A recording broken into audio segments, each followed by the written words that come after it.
And we're live. Welcome back, everybody. Hello. Yay. Hello. Hey, old. Greetings.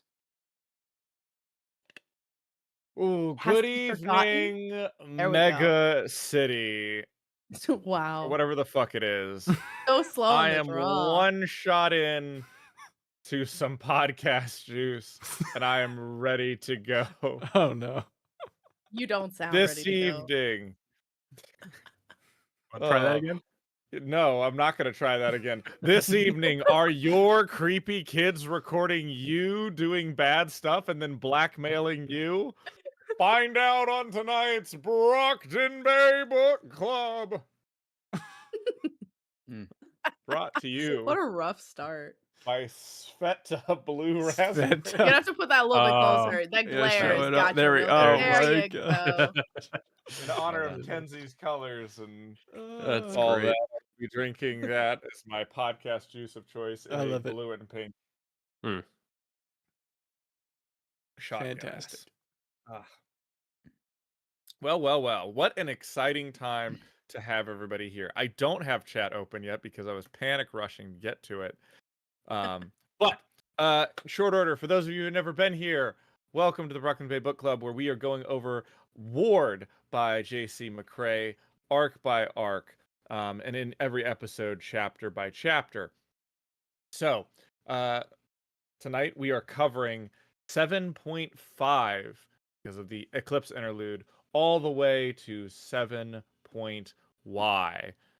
And it's a big section. I want to say it's roughly about 55,000 words, maybe. Somewhere in there. Yeah, it's long. And as of course, spoilers, no spoilers in chat. Okay. We of course would love you to spoil in our Ward spoilers chat on our Patreon. If you are a Patreon member, you can go in there and you can help us decide what we're going to talk about and add to the bingo, which is another thing. We should have bingo in our We do? Yep. description. You can play along with the bingo game. It's a good time. Anything else that I've forgotten because I don't have my sticky note in front of Are me? these people here today? Oh my gosh, the introductions. Are I, we? of course, am Alan, one of your hosts. We also have joining us Hannah, Well, hello, friends. Jacob, Hello. Nick, Hello there. and of course the most special boy, Michael. Hello. Producer Michael. There we go. True. Alrighty. Well, getting started so that I can delay and have time to pull up everything. Initial Well, I'm thoughts on the prepared, back people. half of Arc 7. So many thoughts and Man. feelings. Yeah. We're gonna have to get into it. I'd give it a slow start that kind of ends with a Oh, yeah. five-car pileup at the end. Yeah. Oh yeah. Um, Yeah. It's like if you were watching the show, you'd be like starting watching a person pull out of their driveway for 10 minutes, and you're like, I'm gonna fast forward a bit. You fast forward a bit, and you end up in the 5-car pileup, and you're like, how did we Yeah. get here? So What fast. happened? I only fast forwarded 30 seconds. So yeah. Yeah, it went downhill pretty fast. In the best possible way. I love it when that happens. I truly do. There's like this moment where you're just like, wait, what? What's going on? And you're not quite worried yet. You're just like, w- uh, uh, am I? And Yeah. that's great. I loved that. That was fantastic. Oh good. And there's so much. It is a slower arc until that point, but in all of that, there's like a lot of stuff that happens and gets There revealed. is. And it Yeah. felt like one of those things where it was like we get to the end and we'll get out there obviously, but at the end I was like, okay, wait, that's a big thing. It is overshadowing all these other things that I'm hoping we're gonna get back to. Compared to the interlude last time, and even the first half of Arc 7, this is like a night and day difference in terms of pacing for me. This flew a lot better. Yeah. I will say, just generally as a parent, I hope to one day be an embarrassment to my children in the best way. Um, I do not mean it like Kinsey means it about her parents. I think we're using the word she keeps using the Ugh. word embarrassment, but I do not think it means what she Oh, thinks parents are think so it means. embarrassing. Like, To to quote the no, Princess Kenzie. Bride. Yeah. Yeah. No. I do not think Like, you're Oh my that word gosh, means. so embarrassing. That's what you think it means. Oh, okay. We got so much to talk Yeah, about. we got Yeah, so much to we'll get cover. There's there. a lot going So on. much to talking Yeah. about. I gotta It's pull up good. my All right. notes too. Yeah, this is one of those pivotal moments, I think, as we've seen from the patrons and the listeners. This is one of those moments that people have been waiting for a while. Can't wait till Yeah. you get to Kenzie's dinner. Can't wait till you get to family dinner. We're finally here for the dinner. And I mean, there's a couple moments that stuck in my head that I just remember very clearly. One, of course, was this dinner. Honestly, the bigger one that always stands out to me is Chris at the orphanage. Yeah. That's the one that, Yeah. like, I remember Kenzie's being bad, and it is. There's something about Chris's interaction at the orphanage that I literally was dreading working to it. Like, because I knew it was coming, and I also knew the Kenzie one was coming. But like, there's something about the conversation with Chris that just like had me cringing before I even got to that chapter. Just Yeah. in preparation for it. But yeah, some very pivotal moments in here, I think, for going forward, and some just very big things for our honestly, a lot of big things for our little therapy group here, which I'm sure we'll get into. But that being said, let's go ahead and dive in. Nick, do you have a summary to start us off on 7.5? 7.5. Kinsey catches some muggers, convinces the team to break into a building, demonstrates her time camera, and so the team agrees to hunt down the ones who expanded the portals.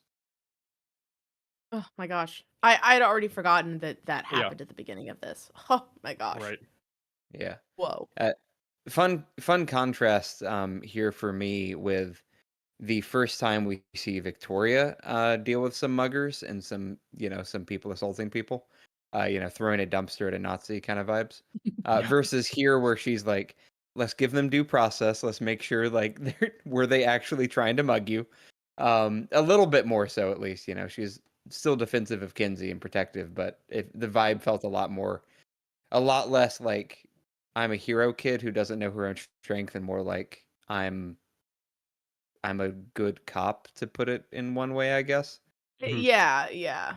Like, obviously, you're harassing a child, so I'm going to stop you, but I also know that it may have not been for the wrong reasons, so I'm going to question you instead of for throw a the wrong dumpster at you. reasons.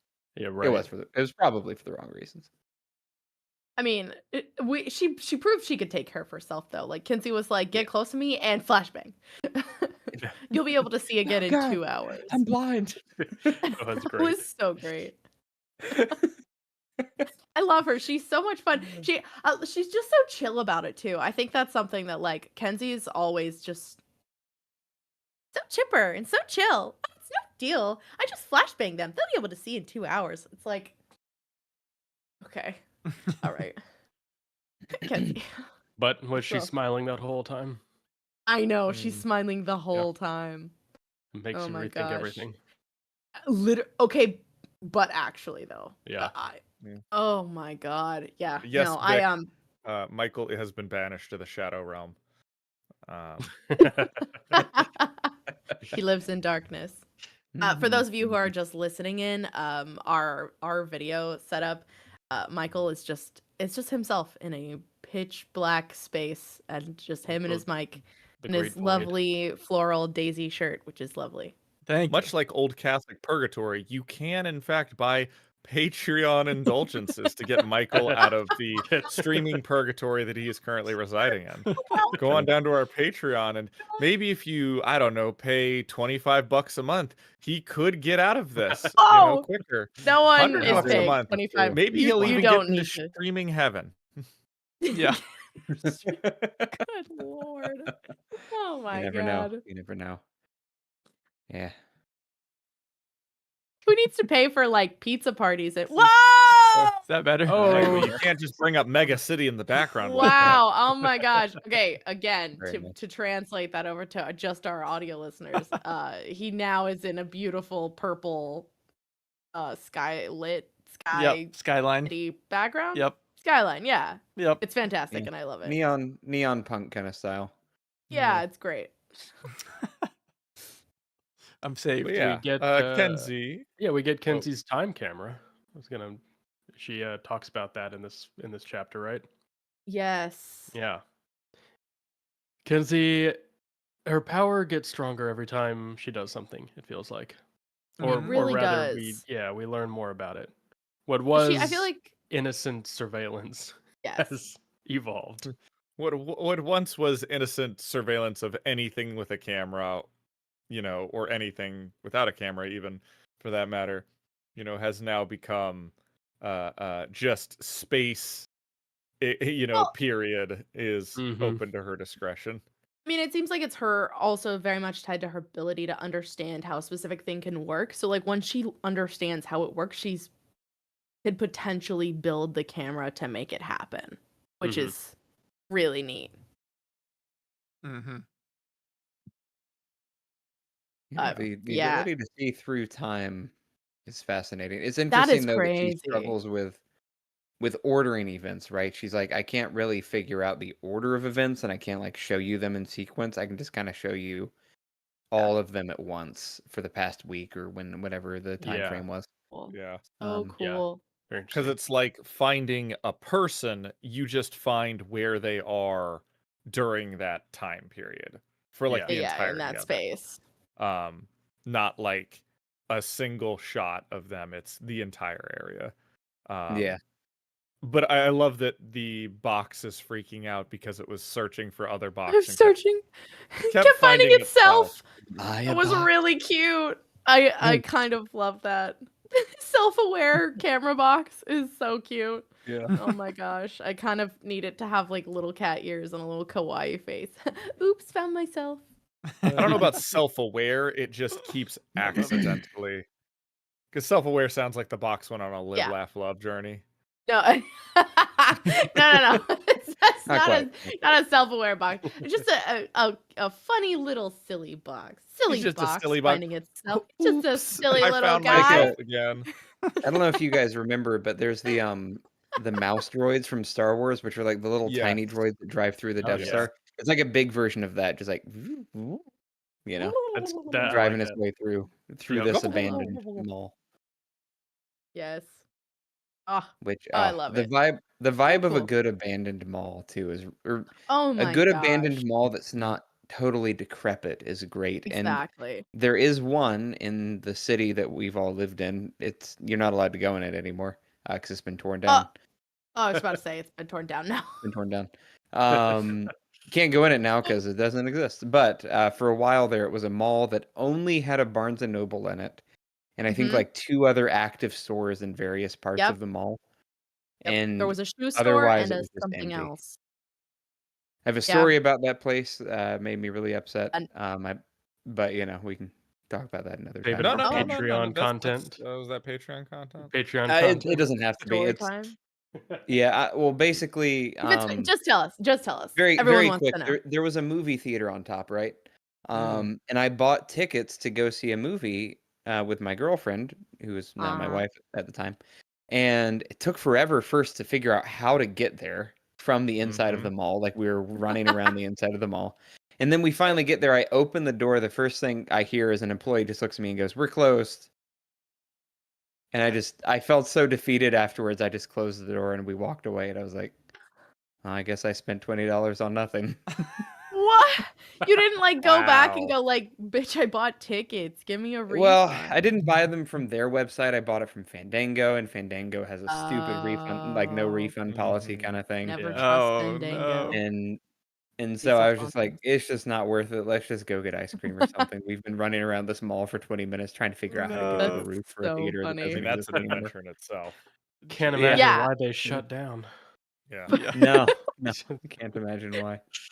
Yeah. Jeez. No, I love abandoned buildings too. Big fan. Big, big, big fan. My guess is that we were literally the only people who bought tickets for that night, and they were like, "We're not Oh, opening yeah. the theater just for you." Sorry.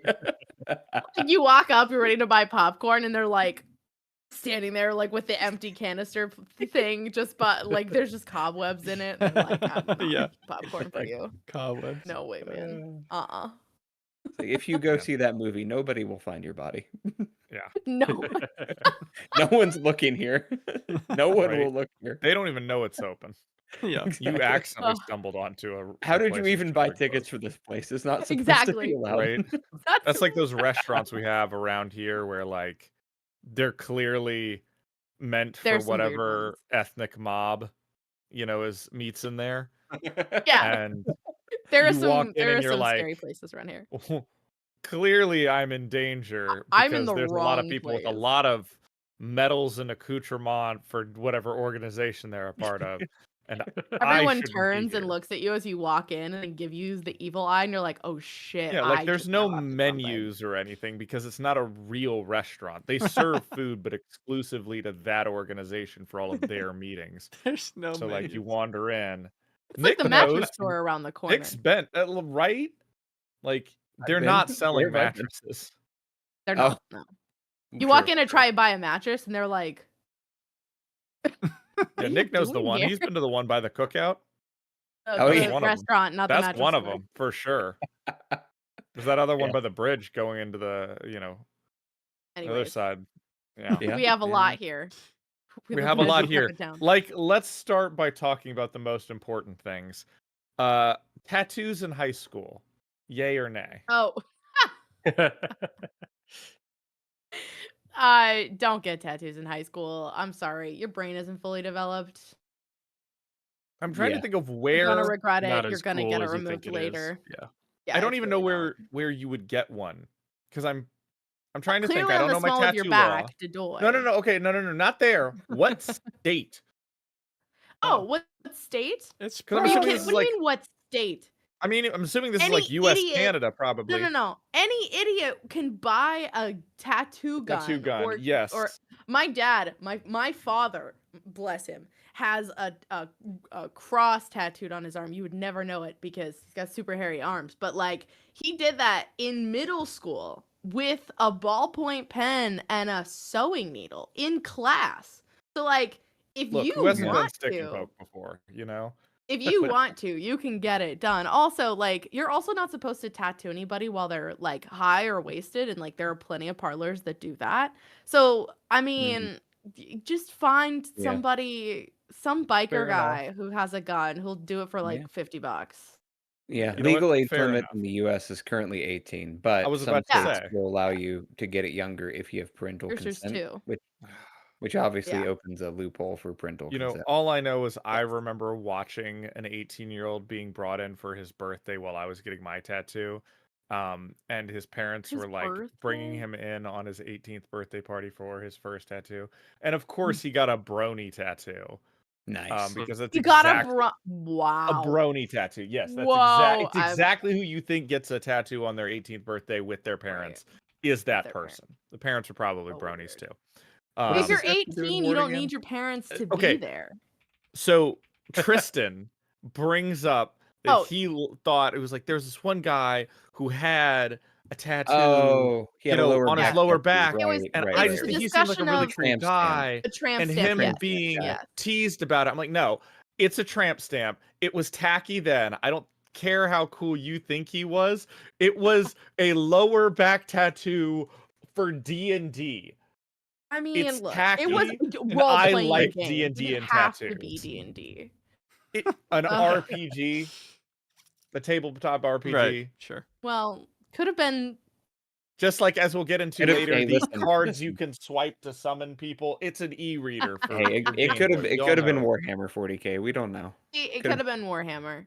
know. And we Even all worse. know that you have a Warhammer. A tattoo Warhammer tramp on stamp, your though. small of your back. Warhammer tramp stamp That goes is hard. That's awesome. I'm gonna go get a Warhammer Just says 40K for the tramp stamp Emperor. just to Yeah. spite out. Yeah. For the Emperor with an arrow pointing My down. God, Emperor. for the God Emperor. You know, me sitting here wearing Warhammer dog tags. I was about to say, you fucking nerd.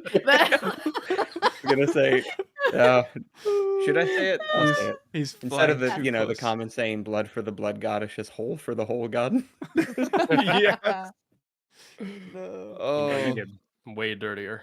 You I'll, want- I I'll, I'll love take it. this one I love to it. say something I've talked about before, but patrons, I'll send a picture. But I did recently get my my next wild bow tattoo. So Yes, we've so he got has a full arm now. which we've talked about in this chapter now. So, you know, of course, we've got the cauldron symbol. We've got Antari's headpiece on her hood. Antares. So we've got that. And finally, we have Blake's tattoos with the barber shears from Pact. So making Got our the way half up. sleeve. Very nice. He's working Now on we it. got to figure out where probably Ravage from Twig goes, for those of you who know. Oh, Alan, I need you to just give me your tattoo guy's info because I'm getting my worm tattoo next. Heck yeah. I will send that. But yeah, that was a super cringe. Just wanted to bring up the tattoo thing. That was like one of Yeah. my, you know. It's one of his few notes. He's like, I have to bring this up. Yeah. Anything else in 7.5? I have my one and only note for the entire arc, which is naturally Yes. a Chris quote. What the hokey garbage fuck is a relationship pillar? Yes. So good. You know, I love that. That was amazing. on Yeah. those things, I hear stuff in certain like niche communities where like it's usually something that explains a thing, and it's usually very healthy that we have that term. However, when you say it, it's cringe and stupid. And I am right there with Chris with like, I know what the relationship pillars are, but also to just bring it up like that is stupid. So it's a tough time to be reading that and be called out and to also agree. Yeah. Oh, Love yeah. it. I had one note here, which I didn't realize was going to be so important until later, but I screenshotted it on my phone and I circled it and wrote 7.5 so I knew where it came from. But Victoria's asking Kenzie about if she's eating enough, if she's sleeping enough. And she says, I eat 3 regulars. My parents were always very big on sitting down and eating as a family. Unless it's an emergency, I don't miss dinner. And I circled it because of the use of were as a past tense. My parents were always very big on sitting down and eating as a family because of things. But I thought that was interesting. I just want to note that here, and we could discuss it when we get to those later chapters. But it was funny that I noticed it here because I knew that the dinner was coming up soon. Very interesting. Hmm. Yep. Yeah. Yep. Yeah. Yep. Get some thoughts on that. We'll be Crazy. Yeah. back. Yeah, Sure. the whole time camera power is just quite fascinating. Getting images of people, being able to figure out people, who was doing what, where common places were, where they stood, and then eventually, in the next chapter, using it to find a security guard. Yes, Who, that was fun. which is fun. But yeah, I'm trying to remember. They figure out who the people are, or at least they have names, I think, but I can't remember them at this time. So I have to get to that later. Maybe they Well, come up. they're tracking the 3 people that were in the In the mall. hotel room. Or in the hotel room kind of area, yeah. Yeah, Mm-hmm. and then okay, remind me again. Do we start in the mall or do we start in the hotel room above the finance building and then we move to the mall? Is that right? I think so. Start in the Because hotel, I think, yeah. yeah, because so they're tracking the lady with the black hair and the glasses, and then they realize that she's kind of been holding up over at the mall, so they have the mall. And then that's when they get the security guard. They realize like she's been talking to him, and then they can get to him, and then they can track it down, and it's the whole, I don't know, police detectiving. Yeah, which is interesting. But yeah, no, nothing else in particular about 7.5. They Yeah. have their suspects. They're going to try to find him. Mm-hmm. So, Yeah. so 7.6. 7.6. Yep. Let's go. The mall investigation. Byron talks about K70s. Victoria brings up Amy and Corona Palencia of trivia. And then the gang, Forsyth, and the police together interrogate the bribed security Yes. guard. Before we get too far into that, Bernard, I am also starting Pale. I haven't even finished the first arc, but I need to get back into that so I can get a tattoo after I finish that as well. Yeah, so this is where they get kind of the sense of, okay, the mall was their staging area where they set up the device and then took it through the portal. While they're doing that and they're kind of waiting, Byron talks about how there aren't many case 70s left. Yeah. Which is interesting. And it I mean, kind I of don't makes think sense. there were a There ton weren't to many begin to with. begin with. Yeah. Yeah. Which makes sense. Weren't a ton to begin with. They were already, if there were, they were often unfortunately deceased because of how rough it is being a K70. And then Gold Morning just destroyed any record of any study that they'd really had. Mm.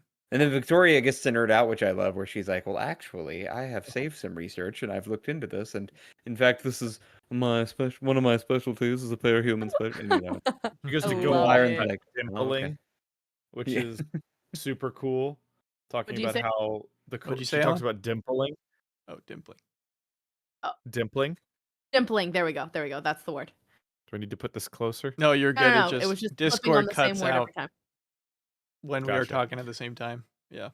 Yeah, she gets to talk about dimpling and like showing that like in brains we can actually like see the coronia pollentia as it's like swollen, whether like where it like presses on the brain because of like it happened at an earlier age and whatnot.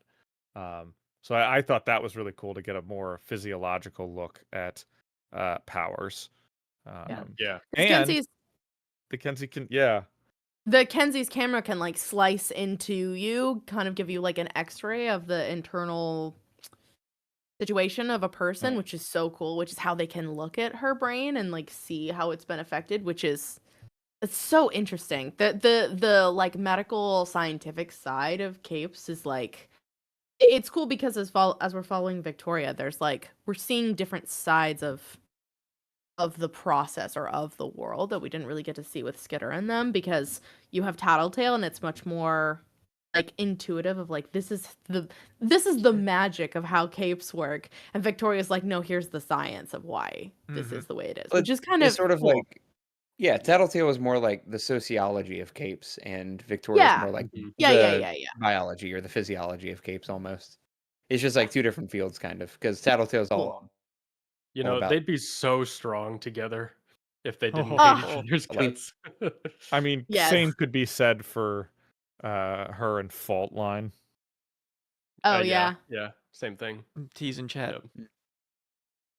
Cheese and chat. Cheese and She was chat. mentioned. We Oh, love we do her. get. I don't know if we put it in the summaries. I don't know when it is. I think it's later on. We'll come back to it. But we do get a very minor Undersiders mention. That's worth bringing up. But I Yes. can't remember when that was. It's in think it's later. pictures. Is it pictures later? Maybe. Oh Oh, yeah, I think. yes. I think It's yeah, towards the end. last interlude, maybe? Yeah. I mean, Possibly. it's definitely It's mentioned in later. the last interlude. I that just was missed. What are we first talking about? The Undersiders. There's an They do Undersider mention mention. the yes. Undersiders. Yeah, it's in could be an honorable interlude mention. Y for Correct. sure. We'll come And- back. Yeah. Yeah. J-Man, I would love to post my thoughts on Pale. We might need to make a new Pale spoilers channel for that, just in case Yeah, we could. people I haven't was read about to that. say, The Pact we'll- spoilers channel. Listen, we will all get through Wild Those Works eventually. Someday. We're just gonna do it on this podcast, so it's gonna take us years. It's a bit of time. A bit of time. We read slower than he writes. We're very dedicated though, so We are. Yeah, this is too much fun to stop.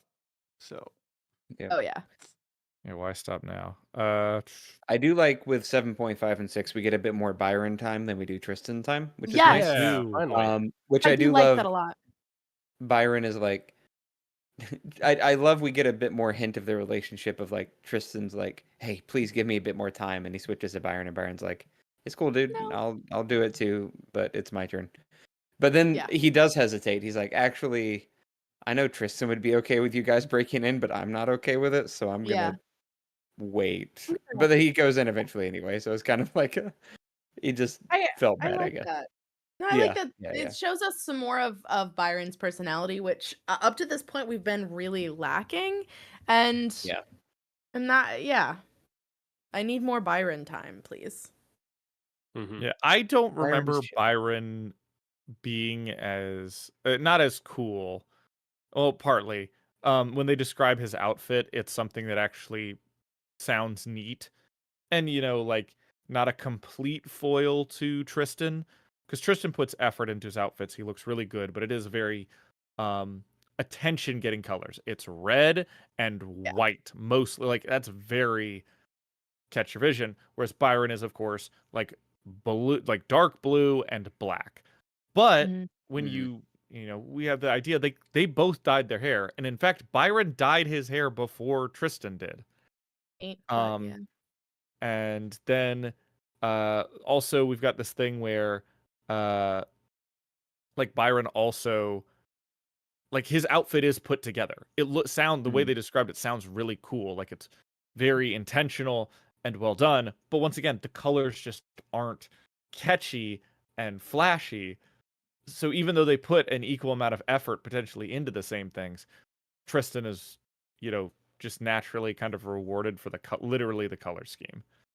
Mm. Yeah. Um, Yeah, for sure. I just didn't remember Byron the first time I read it being honestly Byron and Rain could have been interchangeable in how much of a pity party they were having for each other, and this time it feels like Byron is just a normal person. Yeah. It does kind of feel that way, right? Byron's kind of the normal chill guy, and Tristan is the more you see Byron, the more you realize, oh, Tristan's just a little extra. Like that's Yeah. not that he's not Little. obviously he's a bit abnormal in some ways, but in the sense of like he's not a bad guy. You're just like, he's just a bit like, Byron's normal, Tristan's elevated in terms of energy and things like that. Well, I was about to say, yeah, in terms of energy, yeah, but also Tristan's the like hero leader type, and Byron seems to me to be more of the like background, not I don't want to say hesitant or shy, but like kind of the more cautious, I guess, Yeah. vibe when he's like interacting on the field or even here, like he's like, I don't know if I want to break the rules, like I'm gonna hang back, and Yeah. like. Yeah. Yeah, Well, no, I it, think it that's feels like demonstrated. if they were Myers Briggs out, not that that's really a great way to do it necessarily, but if they Oh, were sorry. Myers Briggs out, they'd be like opposites, right? Like Byron's the introvert, Tristan's the extrovert. Byron's Yeah. the thinker, Tristan's the feeler.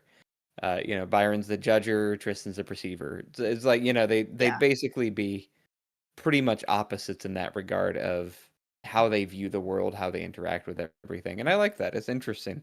And unfortunate for them that they share a body. Yeah. So Yeah. Chat. Although Kenzie does mention Oh, sorry. No, I was just gonna say chat loves Byron. Aw, us too. I do like Byron. Um, He's Kenzie mentions here that she is working on a potential solution. Yeah, that was interesting.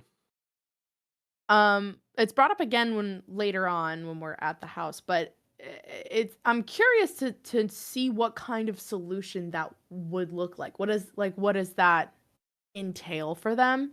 And it's not really discussed here. I imagine we'll get more in a Yeah. later arc, but I I appreciate that Kenzie's like constantly like she loves this team. She's trying to find solutions for what they're dealing with, and like she's doing a really good job at building some seriously phenomenal pieces of tinker tech, like Yeah. with the camera she's got here, with the what she's trying to do Yeah. for Tristan and Byron, what she a couple things we see later, like it's she's doing a really good job of like being our lookout. Ha ha ha ha ha. Hey, Nice. Sorry. Well done. Well done. let's go. Yeah, she Sorry. describes the solution as like a way for us to see the other one while the main one's out. Yeah. So if Tristan's out, we could see and hear Byron and vice versa.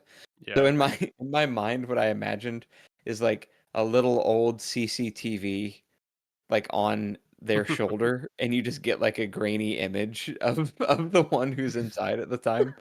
So it's Yeah. just like, Tristan's here, and then you just see a tiny little Byron on the screen. He's like, Oh, hello. I love it. Or if it's I just- projections, it's just like the demon on your Yeah, shoulder, yeah, except yeah. it's just Yeah. a tiny Byron. He's like, I Don't go was in the just building! imagining "Don't go in the like building." a Star Fox like box. Tristan, do a barrel Yeah. roll. I just got really excited. I spilled my wine everywhere. So hold on one moment, please. Oh no. Oh no. Not the Y'all, please podcast continue. I'm just gonna turn my camera off for a second while I No worries. clean up. Yeah.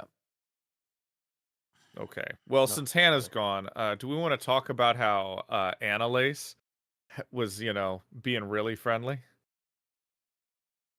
You'll have to refresh my that? memory because it's Yeah. been a minute. Annalise is one of the team members of Foresight, Right. that is really hot, and maybe when they were shaking hands, held on to Victoria's hand just a little bit longer than he was supposed to. Oh, really? I didn't even get that. Yeah, I didn't even catch that. Oh, that's funny. That's important. Interesting. Important. It's not the Victoria's got and I guess this is probably just a byproduct of her sort of passive ability. She doesn't really talk about it too much, but people are friendlier around her. And we get another friendly interaction with what's her name at the orphanage, the like head. Oh yeah. I can't remember her name. She Yeah. talks to Yeah. 2 people there. Yeah. Is it Yeah, yeah. Sheila and trying to remember the other one? Yeah, I Oh, can't well. remember the other one. But yeah, it's there's a bit of that. So interesting. I missed Annalise though. No. But didn't she say that Annalise was one of the ones who prevented her from getting into Foresight, though? No, it's No? okay, so Foresight One had of the other 2 ones. people in her way, if I remember right. One Right. was the girl that that basically told her don't fuck with the fallen, and then she was like, "Nah, I can't stand for this." I think that was her. That might have been Shepard's. But then I believe Foresight. Oh no, Advanced Guard has the one fucking Yeah. guy who was a piece of shit. So yeah, I think it's just the one where she went and She kind of messed it up because she talked to the fallen guy. That's right. yeah, Effervescent I think was the one. Okay, interesting. I don't really recall. The interrogation of the security guard is kind of a funny scene, where it Mhm. feels like it's not just an interrogation of this poor one guard, but it's also like 3 different team leaders all trying to like pose as the leader of the room, including a police officer, and they're all like, "Oh, hey, let me get in here. Let me get a question in here." Yeah. This poor guy's just like, "I don't know. She paid me money," and they're like, "You didn't question it," and he's like, "No, I should have. I'm sorry." Poor security guard, man. Just a regular Joe, which it's actually funny that we're getting a bit of stuff like this prior to the final interlude. Really highlights the plight between the regular citizens and the parahumans. Like non-capes are just not cut out to deal with cape activity. Yeah. Like there's such a disadvantage on every single front. And then this poor bastard now has like the deaths of thousands of people and the rupturing of the portals on his conscience when the guy, it's just how it's gotta suck. I'm Team Gary. We'll get there. I'm Team Gary though. I'm vote for For real. Gary. Yeah. Also, to correct, Annalise was the one. He was with the group that was screening her during the interview, where they had like 3 thinkers basically Oh, sitting yeah, there yeah. reading her, and at the end they were like, you got too much baggage going on. That's going to be a no from us. Right. Gotcha. They America's Got Talented hit the X on her. Like, Yeah. sorry. Yeah. It's a no for me, dog. Yep. Yeah. Yeah. Bernard says it's Kenzie. Do you think it would be blurry? Oh, like the image of the person inside? Maybe. I mean, I think she only did that because people asked her not to Like she was doing Yeah. that to hide faces To intentionally. hide identities. Yeah. Like she's not hiding the identities of, like, for instance, the videos of her parents in the past. True. Because And with the time camera too, the images are remarkably clear. Like they're able to freeze them and identify people pretty clearly. I mean, they're able to identify how freaking dimpled their brains are. Exactly. Yeah. Hmm. So I think the clarity is entirely up to her discretion, it sounds like.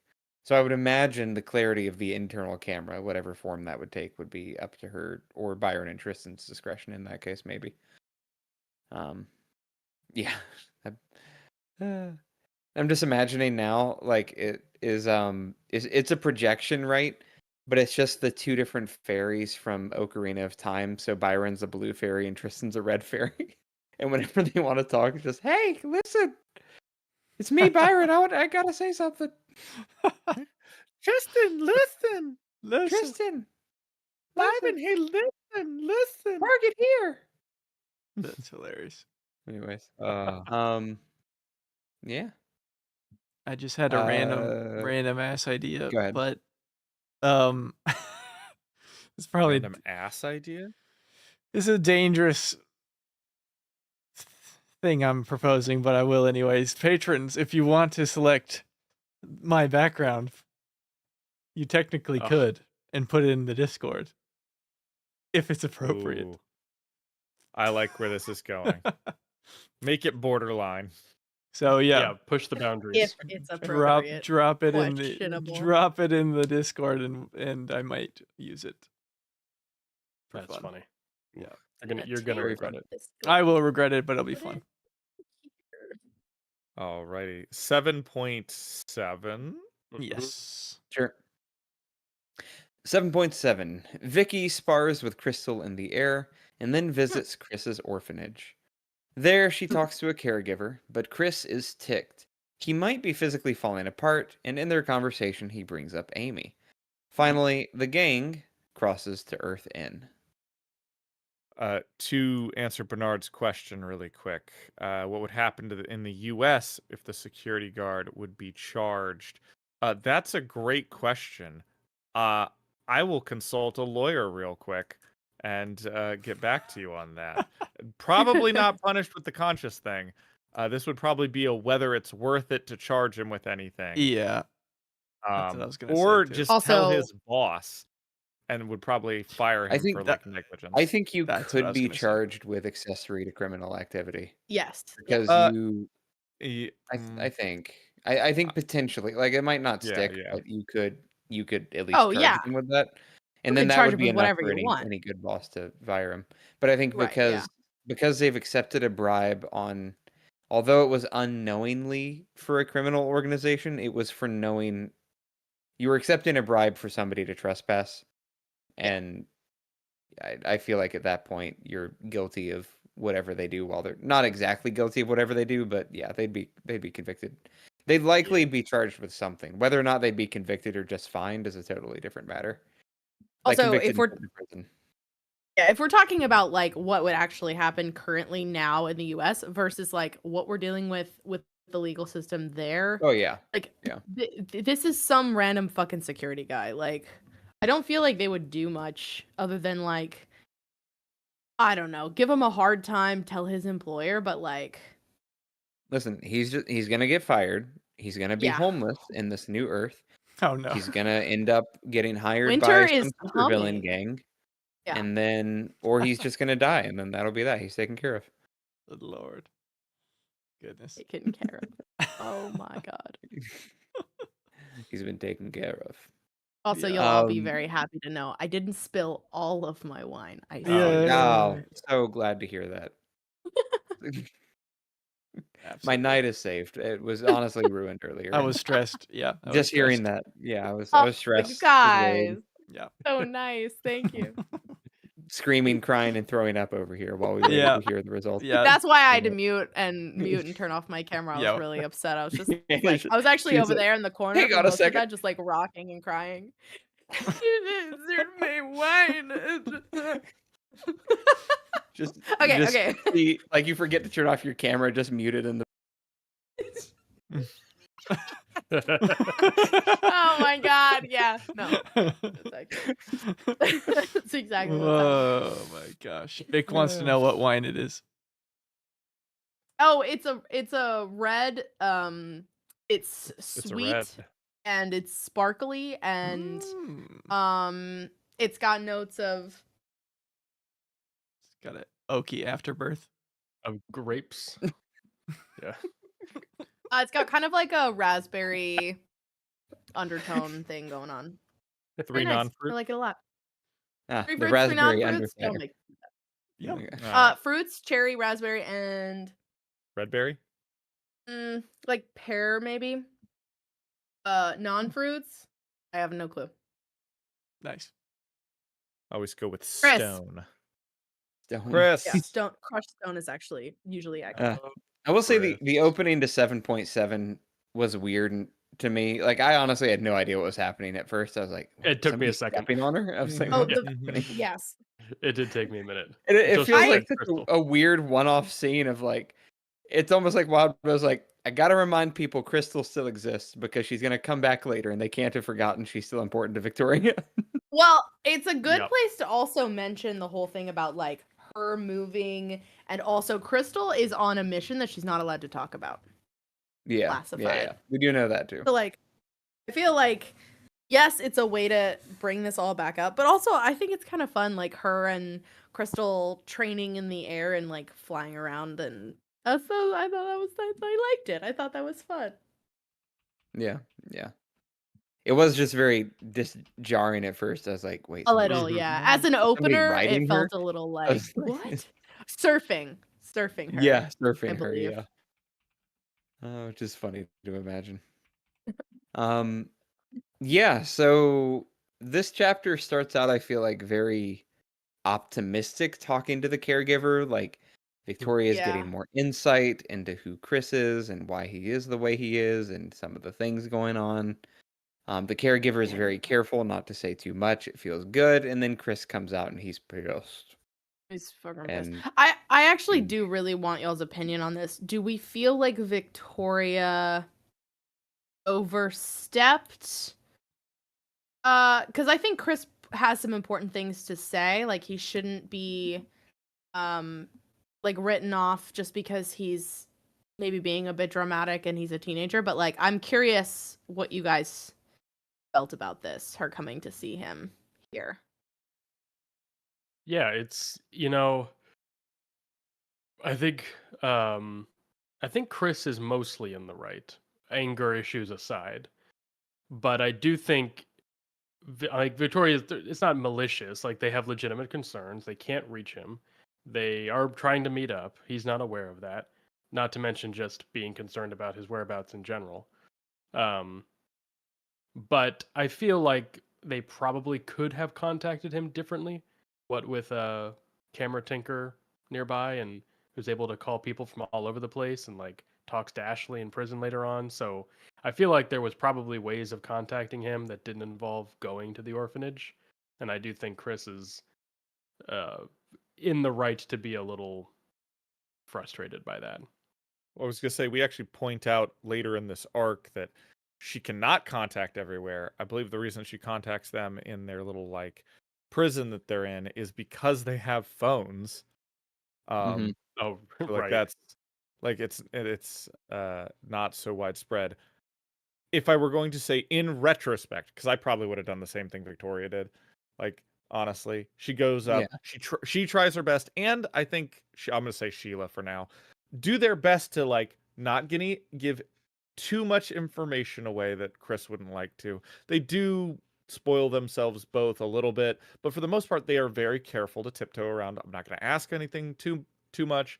I just want to hear how's he doing. Kinda. General, the equivalent of how's the weather. However, in retrospect, the correct answer is you go up, you say, "Hey, I would like to talk to Chris. Is he here?" I'm going to go stand right there if you could send somebody to go get him. Yeah. Yeah. Like, Yeah. I don't want to bother you. I'm not going to talk. We're not going to do any of that. Mhm. You're busy. You've got lots of kids to handle. I just want to know, is he all right? We could tell him we couldn't call him, so I'm just waiting outside for him. Yeah. Then he comes out. It- He's like angry. What the hell? It's like, dude, no cameras are here. I literally just asked them to get you. That's it. Yeah. And then I stood Yeah, over those there. might have I been was better. over on the bench. Exactly. It is an in retrospect thing because it does feel like the natural thing to do, but I understand the vibe of it is it feels like an impromptu parent-teacher conference. Mm. And I think any kid who's already a troubled kid accidentally walking into like an impromptu parent-teacher conference, you're gonna feel like, Right. you guys have been talking about me? Like, what have you been saying about me? Right. Very defensive, and with Chris's issues. At the same time, though, I get it. Like, I get why Victoria did it, and I feel like Chris isn't willing to share. He clearly needs help, but he's not willing to share himself. Yeah. At some point, somebody needs to help him.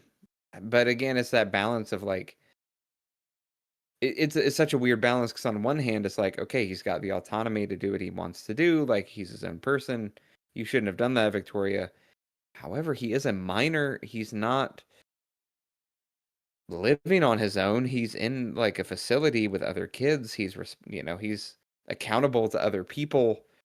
But it's I don't know, it feels like there's really no right answer with Chris, unfortunately. Tough. Yeah. Yeah, I think there's a point where she says the kids are some of the other kids are afraid of him. He had a roommate and the roommate requested to leave. Like there's and she says at one point that he's breaking curfew, he's coming in super late, he's going on all these walks, whatever. Like we just don't know what to do, like if we should try and push the issue for being like, hey, you need to be back by curfew, or if we should just give him his space. And so far we've just been giving him his space. And like again, it really is like the whole hindsight thing, because I mean with kids, like you think, okay, well, I'm trying to give you your space, I'm trying to let you have some autonomy here, but like you also have to like prove that you're going to be responsible. But like there's clearly stuff going on with him. Yeah. I think that, yeah, I think, Alan, what you said, she needed to be there to find out where he was, to make sure he wanted to come on the mission or not, or whatever. But she didn't need to stand by the fence and just chit chat. Like, to me, even in that moment when they're like talking, she's like, so how's he doing? All I could think of was like, Chris is going to come out and you guys are just chatting by the fence. Like, he's going to immediately assume. And then that's exactly what happened. Like, he came out the door and he was like, what the fuck, man? Like, you're just sitting here chatting about me, like checking up on me. And like, I understand why, but he's absolutely right. Like, he nails it. He says, like, you're checking off your list. Like, you checked up on so-and-so, now you're checking up on me. Like, you're just making sure everybody's okay. And it did very much feel like oh yeah, we can get a hold of you, so I came to get you. But also, I'm going to use this as an she was- opportunity to be nosy. yeah, and She could have left a message. could have left a message, could have gone, like, Could have written as a much note and as it handed it to sucks, somebody. That's what I'm saying. Like, right, as much as it literally. sucks to also like go without him, like, we need to be a team, we need to be able to trust that we can contact you. Like, yeah, power isn't great, cell towers aren't fantastic, but like, you have to remember to charge your fucking phone. And like, if that means you have two phones that you alternate in terms of like batteries or something, like, okay, fine. But like, this feels like there's so much happening, especially with the chapters that happen later with Kenzie, that like, we need Miss Yamada to like be the middle ground, and like Victoria's trying to be that middle ground, and she clearly cannot. Like, As I'm theorizing, I think she's actually the most problematic in some ways. True. I still am not sure, but I do think that like there's, yeah, I think she's taking on too many roles and trying to be the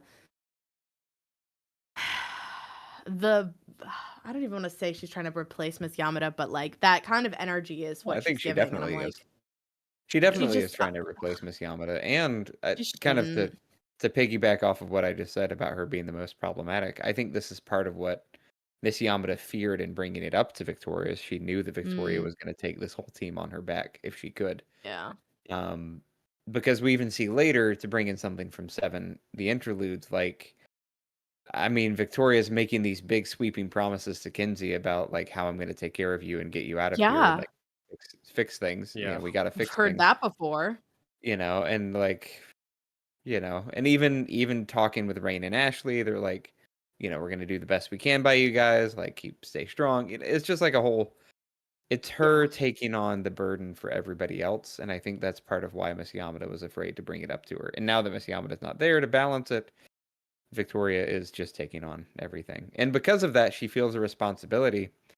I think with a normal friend, this would be overstepping bounds, but Victoria feels the responsibility of a teacher or a counselor to say, "I need to check on my patient or on my teammate Chris." Yeah. So she uses it as a convenient opportunity to see how things are going. Yeah. It made me uncomfy. And I think that like his reaction, while very visceral, is like he makes it very clear about boundaries. Be like, you want to push boundaries? All right, I'll push boundaries. And so him bringing up Amy, like, I think it's a low blow, but also like I think it's valid.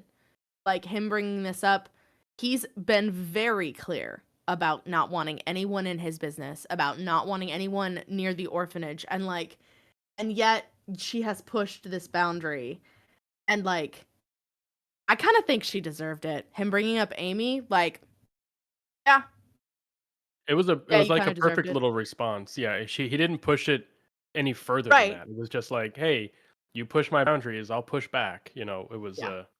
like let's not go Yeah. there. Let's not do this. Yeah. And didn't he say too, like, because he alludes to the fact that he might be physically falling apart in ways that are Yes. like yeah. Oh my gotta god. touch possibly on as a that result for a of his minute. power. Yeah. But Oof. in response to that, he's like, where Victoria is essentially like, well, why don't you tell any of us about it? And he's like, well, I would trust Bonesaw and your sister before I trust you. I'm like, wow, that's Yeah. crazy. That's Dude, a- that's Yeah. That's crazy. a deep emotional punch. Yeah.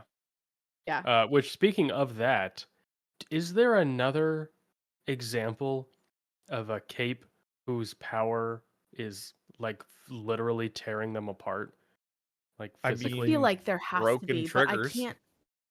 Right. Well, I mean, like other than, but even there, even I'm trying to think. Even there, I don't think I can think of another power. Not their body being torn apart. It's more Yeah. That. their brain not Yeah. not moving. Well, yeah, Well, like, no. do we That's know only anybody some else of the who's things that have happened. We've had That's the true. guy turn into a crystal tree. We've Right, had right. the black goop at the. I think that's the end It of was the end of Worm. We had the black Worm. goo. The Yeah, black we goop had the that black goo with spreads. Rachel. Um, Yeah, true. We've had You some But there are broken other triggers. capes though, like capes we're familiar with, not like one-offs that get murdered or deadened by their Yeah. power. Yeah, Because, I mean, like, we know that some powers do affect the body or the mind in different ways, right? Like Mhm. as we talked about with Oni Lee, his Yeah. mind, leaving pieces of itself behind, so to speak. Three I quick feel like examples from our chat. Side piece, who literally throws parts of her body to explode. I Mhm. think he that's supposed regrows to be them Labyrinth. though, right? And then Echidna. Echidna is the main one Yeah. I was thinking of. Yeah, Echidna would get a weird pass here just for half a vial, but because she's a fair. partial Yeah. trigger as well. She's kind of the Yeah. weird. And Oni That's Lee fair. is, as they point out, Fran also points out along with you, Nick, uh, degrades over time personality wise. Like by the time we get to Oni Lee, Right. where we're at, it's kind of a weird autonomous shell. Of a However, person. that is only by word of Jack Slash. That's the only confirmation of that. Yes, Oh, but it is true. description of his power that every Yeah. granted from Jack Slash, but the way he describes his powers every time he does it, he Yeah, loses Yeah. something of Yeah. himself. yeah. So that is I a don't know that we have. degradation of body over time. Yeah. I don't know that we have so explicit a mention of somebody's body degrading as a result of overusing their power or just from having a power. I mean, we have, Labyrinth was. There's a lot of psychological things, of course, that go with powers, right? Like Labyrinth and Mhm. Burn Scar have their issues. You've got, Yeah. Dinah gets headaches as a small thing. But I don't Yeah. know that you have That'll kill somebody too. who's like, oh, used my power, my pinky fell off.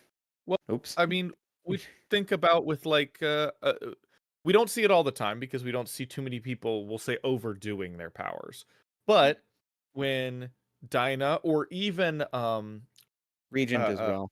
I would say Regent was the big one. Regent has kind of a misfire the other direction where he becomes, nerve paralyzed all of a sudden. But on the flip side, you could have somebody whose ability is to change into monstrous creatures, but the flip side is if they overdo it, they stay for too long, it has a negative side effect of like, oh, they start to kind of unravel as they've raveled their physical form. It kind of undoes, but then goes further than undoing.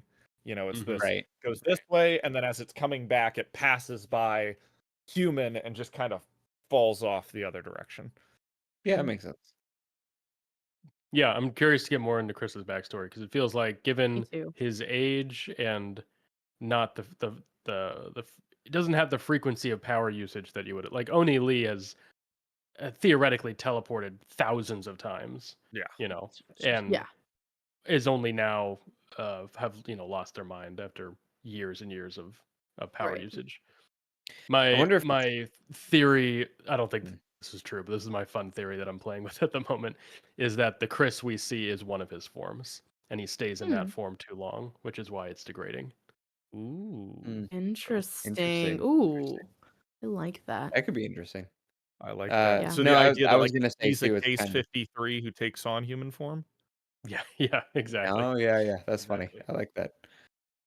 I was thinking it was maybe like with Rachel's dogs, how when the skin like falls off, it doesn't immediately go away; it kind of lingers.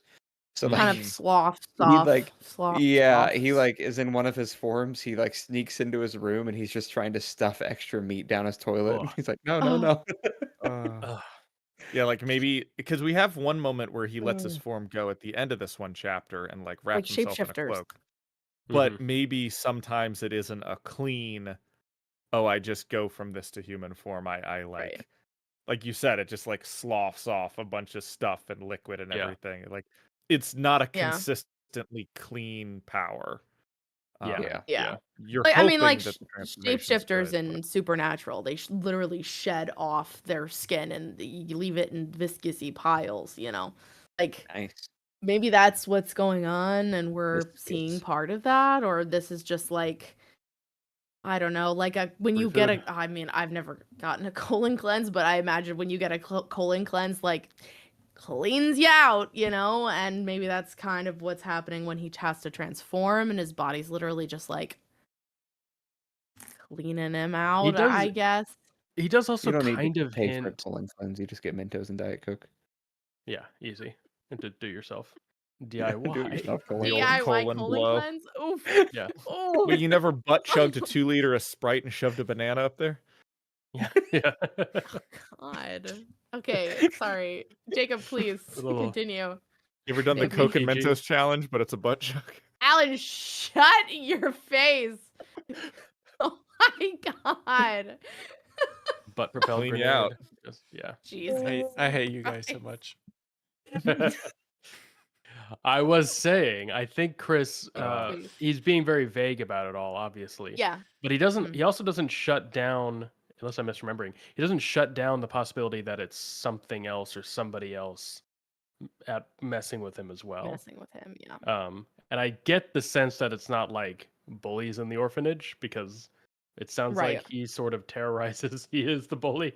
He kind of terrorizes everybody around him.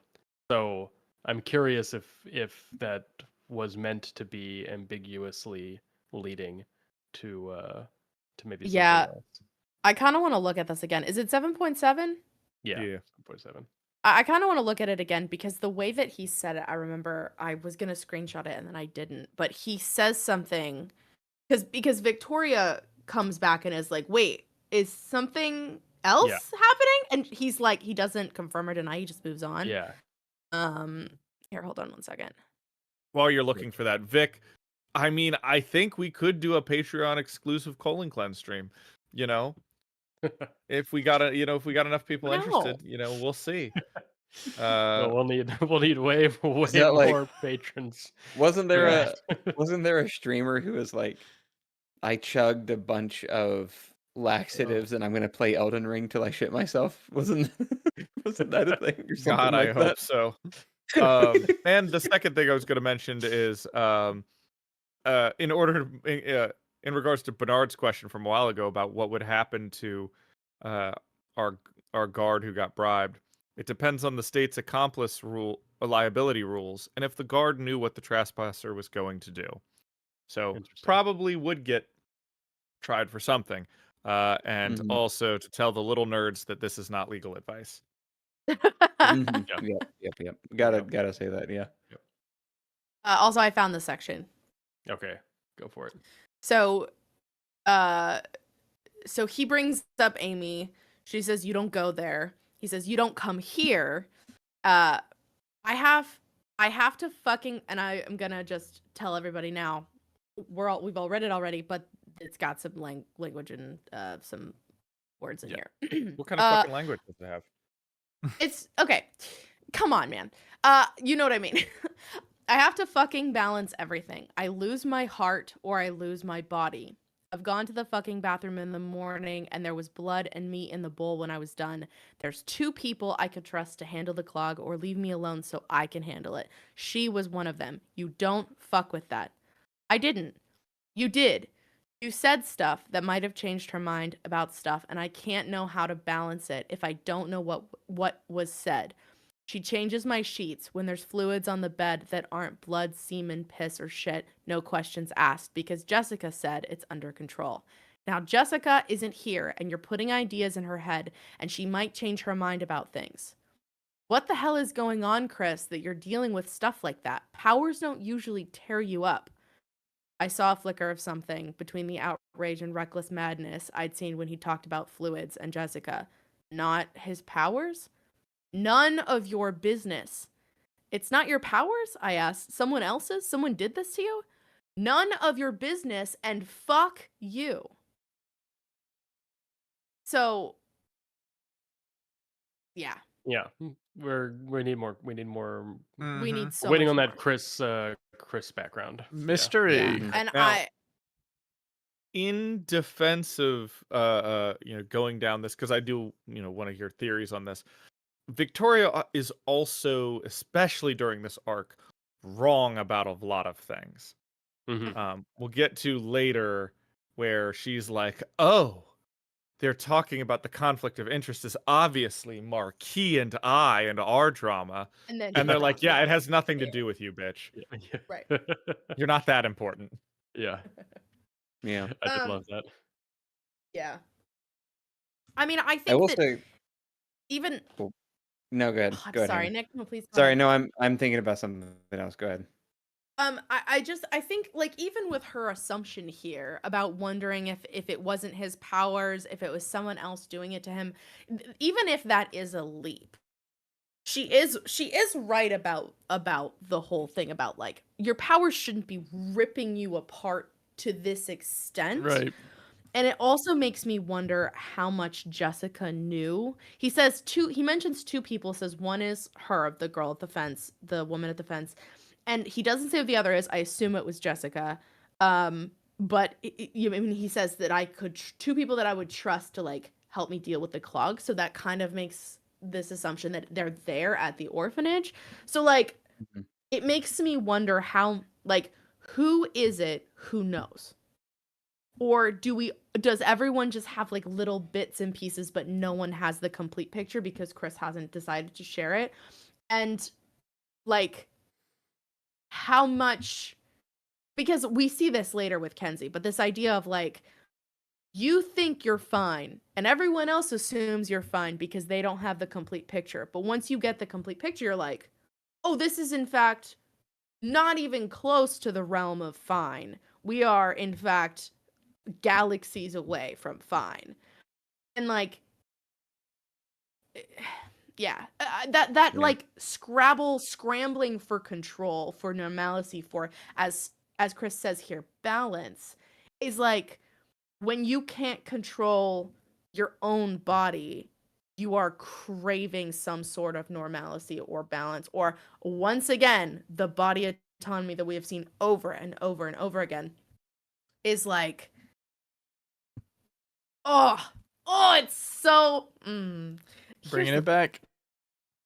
Wildbow just knows how to do it, you know? He knows how to like grab you and suck you in. I'm like, I'm so excited to finally get the info for Chris. And I hope that it keeps getting teased like this because this was fucking amazing. And I was pissed at Victoria for this, but Yeah. yeah. Nice. Yeah, Yeah, it was a good chapter. that's very good. Before we get to a couple of theories about it, I want to correct something I said, which is an interesting little building bit. He says, "I'd go to Bonesaw if she was still around." So Yes. that leads me to believe I was gonna bring people this up don't know also. that Bonesaw is still around. Interesting. Well- She's sort of well, at least Chris doesn't, because Ashley obviously does. Well, I mean, I thought, okay. I thought that reference to like if Bonesaw was still around is a reference to when the portals opened. Oh, true. Maybe she died. Fucking, you know, because he mentions Mhm. that's like where they were That's true. staying. That's true. Yeah. Which makes me wonder if we lost Bonesaw potentially, because if she was like in the 'cause Yeah. there's Yeah. I guess someone mentions that's a earlier, potential maybe last possibility, yeah. arc or before, maybe in I can't remember when it was, but it felt like someone had mentioned about like, oh well, Nilbog's gone because he was like under the protection of the wardens, and then when the portals all expanded and moved and shifted, whatever, they're like, well, we You lost assume he's part gone, of the yeah. right, we lost part of Yeah. the warden's headquarters, we lost big chunks of the city, like we lost him. It's like, well, we would have lost Bonesaw as well because she was also there. And then Valkyrie question mark? Maybe. Ooh, Again, yeah. we don't know the status of people who were inside the portal zone. There's when a it lot of expanded, like so question A lot of marks question around a lot of that question still. marks with stuff like Yeah. that. But yeah, I don't imagine- know. A couple of theories. I see 3 potential theories for Chris. Mm. 1, he's a partial vial trigger, like Echidna was. Maybe not as volatile as Echidna, but still like with the uncontrollable powers. Another option is he is a creation of something parahuman. Potentially, the thing that came to mind was the Simurf's baby that she was making. Interesting. That he Like could that. be something like that, or he could be like one of Blasto's, like Blasto and Bonesaw's last creations that like Right. just didn't work out, kind of. Yeah. And then grew up. And 'Cause we then don't know grew anything up, about yeah. his family, his parents, right? Yeah. Okay, so thought onto what you were saying just now is Tinker Tech tends to break down after a bit, if not Ooh. renewed, rejuvenated, remade. Yeah. Maybe that's what we're dealing with. Maybe he's literally falling apart because he's made. You know? Ooh. That's a very interesting theory. I like that a lot. And if he's like Biotinker Tech, like Blasto Yeah. or the Simurf or something like that, then that would make sense as well. Still, Oh, see, any excuse to bring back the Simurf. I just am But obsessed with her. She's out there somewhere. She's Just out hanging there. around. She's out there She's just somewhere. chilling. We have not She's hanging discussed around. that in the Chilling. slightest, and I'm upset about it. I'm sure we will. She's when got we a. have She's arc probably still 7. friends with who was talking to her at the end of Worm? Tattletale. It was Tattletale, right? Tattletale. Yeah. Yeah. Because Tattletale's Probably- like chatting with her through the Yeah. Probably still the window and such. Still chatting.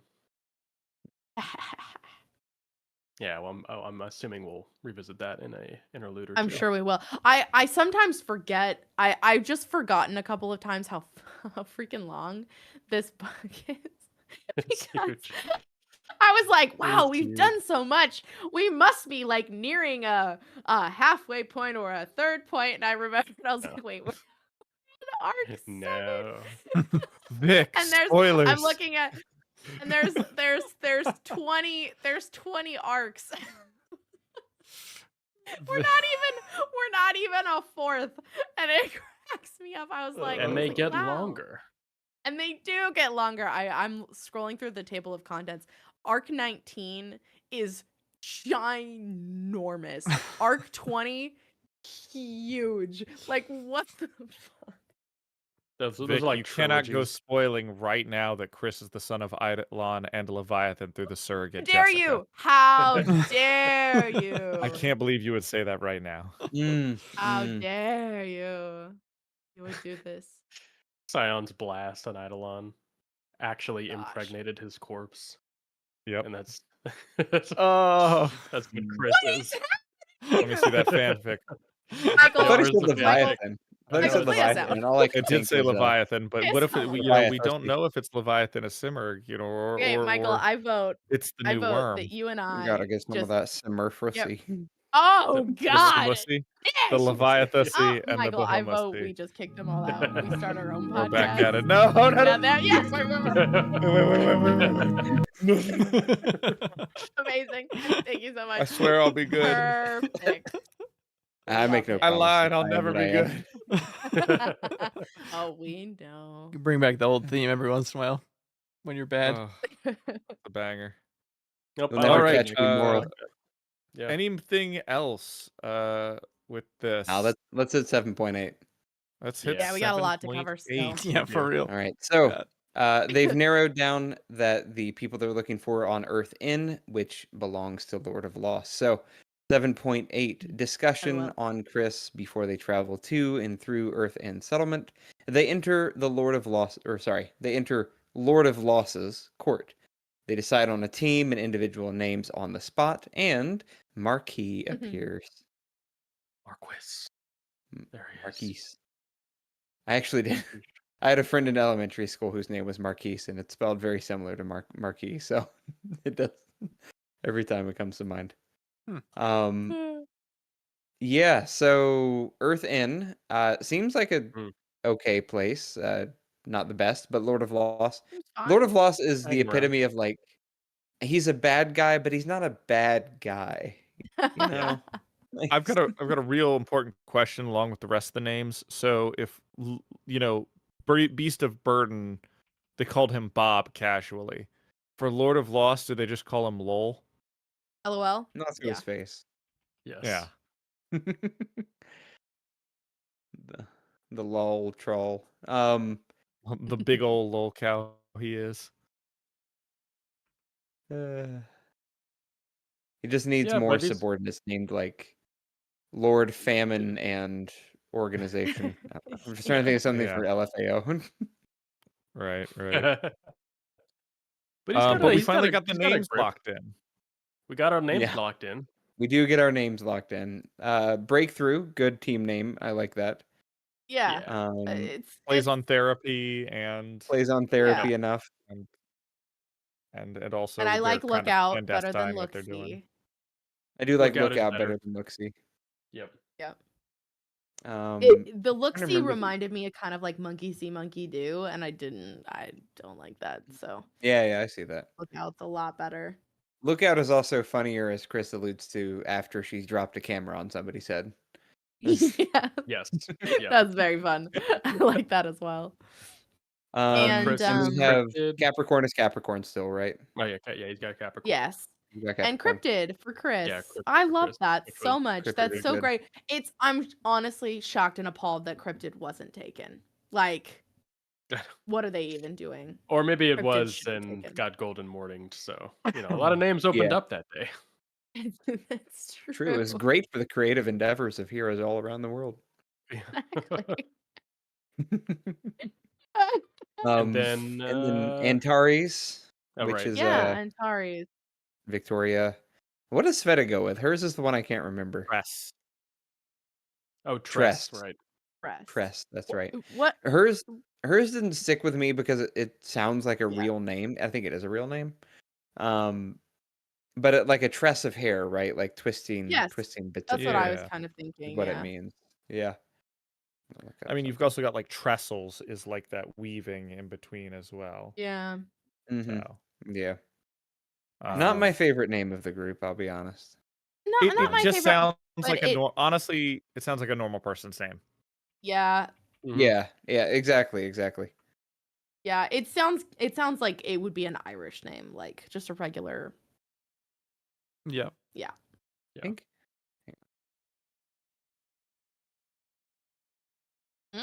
What?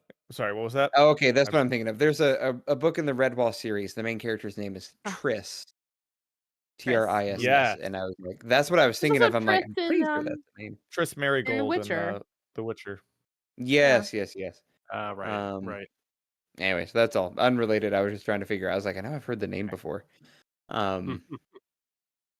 Breakthrough's a good team name though. That one's good. I'd give their team name like a solid 7 out of 10.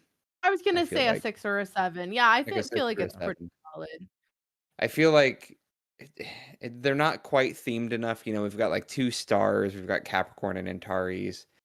And then we've got like a pun, and we've got cryptid, like, and then also just Sveta's there with her name.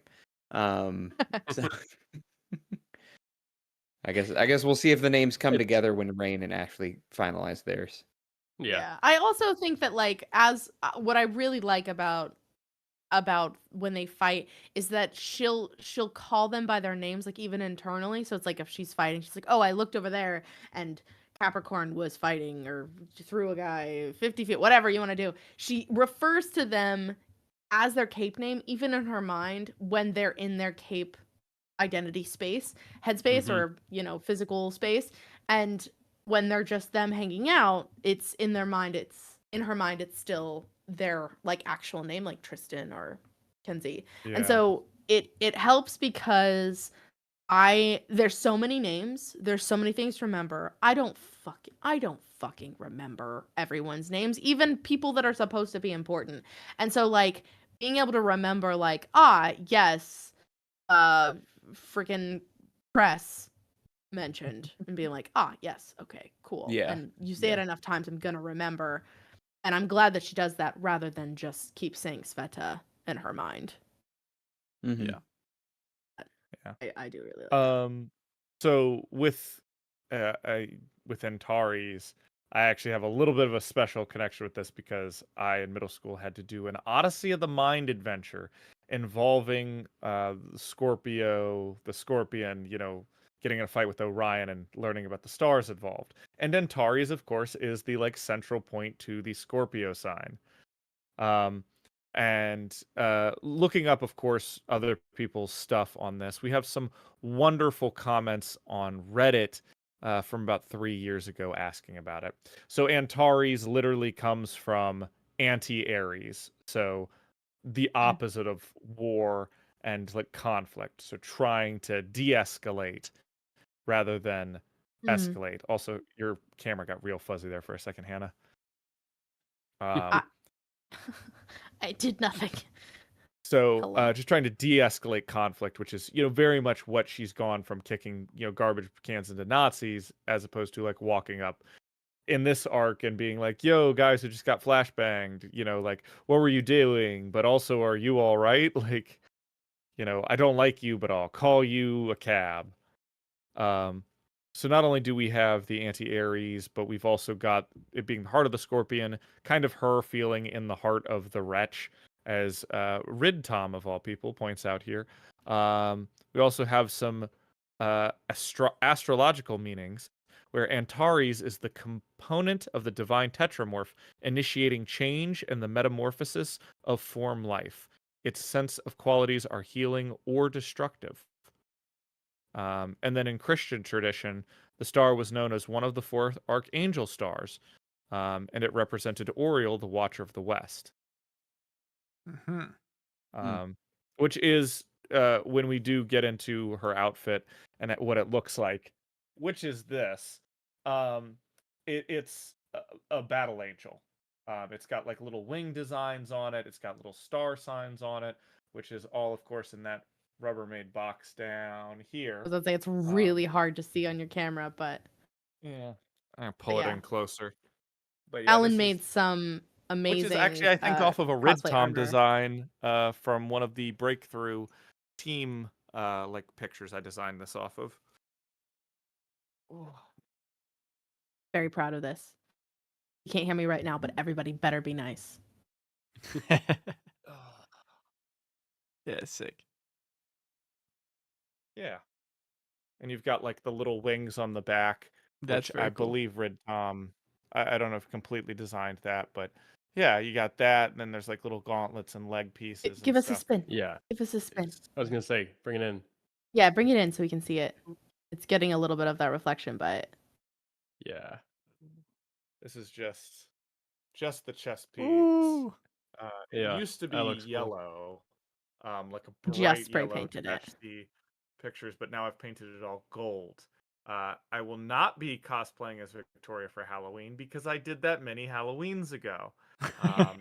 He did. Instead, I will be doing a performance as Victoria, and I'll be wearing the armor set. So We're all very excited. Nice. maybe nice. Patreon exclusive if we ever release that. There you go. I think your Maybe top tier. your if we didn't already post it in the Patreon, we talked about posting your old Halloween cosplay. On the It's Patreon. currently The my pics. my patron, like the back of it's my patron Yeah, profile pic. yeah, it is. So, It is. It is. Yeah. But we need to somewhere in there. we need to post it on the Discord. Yeah. Alan did a That's- great job. He it's built very the cool. whole thing himself, and it's very impressive. This was your first armor build too, right? Yeah, yeah. Yeah. I was. It's really rough. It's been hot glued many times together. It looks It a looks lot better. fantastic. Like the gold is a lot more forgiving than the plain yellow, to be honest. I think so But I too, did yeah. really like the yellow and black. But Looks yeah, great. Very we'll cool. see how it holds up. Good job,Ibby. Very cool. You know, maybe I'll wear it to a Comic-Con that we have coming up. Oh, there you go. Ooh. Pictures. That could be fun. Join the Discord. Pictures. Mhm. Pictures if you do, for sure. Or it didn't happen. You know how the saying That's goes. Also true. That's true. But yeah, those are some fun Antares facts that I was reading through here, but I've also been sitting on because we haven't gotten the word name Antares thrown out yet. Nice. Yeah, yeah. Very cool. People are very excited in chat about having the full names they can use now. By the way, Right. And we also somebody Finally. mentioned again that Bernard mentioned Ashley had Swan Song going, and Yes. as far as yes, we know, she she's mentioned kind of Swan Song. locked into that. Yeah. Yeah. And but Rain, now we Rain have, is undecided. yeah, Rain is and now we Rain is- have, since we have her He's and in her prison. twin, we've got we can call them kind of Damsel and Swan Song Yeah. instead Yeah, of right, the yeah. Ashleys if we really need to. I have I like to the read. There you go. Ashleys. I have to read Beefaroni's comic because it's so funny. He said that if Cape's dying in Goldmooring frees up their names, then Chris should have gone with Cyan, obviously. Missed opportunities there. It just makes me think, like, Mm. yeah, what if when you die, your name is no longer copyrighted and people can just take your old name? That's actually very interesting. What if you just killed people Buying to a take their domain. names? It's like That would be- domains, yeah. I mean, and Scion's not even his real name, like you just Exactly. I mean, they got the spelling wrong. What What if if you somebody were to else have- took his name and took Zion, and he was just so pissed about it? That's why he Zion? gold morninged. Right. Yeah. Yeah. That's right. He gold morning. He didn't renew his domain no. registration. Exactly. Right. Yeah. Right. So it was Yep, someone in yep. the UK for sure. Yeah. They were like, yeah. Well, "Man, somebody started a Scion OnlyFans account, and he's like, whoa, hang on. Yeah. And they're like, no, I've Oh. trademarked this name now, and now you can no longer sell your product, Scion Mist, can't sell your Um, own feet pics anymore." No. Yep. which is actually what happened to Sierra Mist. If you're curious why it stopped existing, and now Yes. it's sorry, is Pepsi let Things their ever. trademark lapse, and somebody else bought it. Is that really what happened? Somebody Yeah. else. Those An adult dumbasses. star bought it, and Pepsi was like, "Wait, Yes. you're hurting our brand." Oh, And she's yeah. like, "Actually, your drink is hurting my brand." Yeah. Yes. Think about I loved that. and it. she won I love that because she owned the so much. trademark. You can see It's That's he's why got phenomenal. Starry kitty exists. ears. He's so Yeah. dark, but his little Okay, kitty nobody ears likes are sticking Sierra out Mist right anyway. here. Yeah, fuck Yeah. Sierra Mist.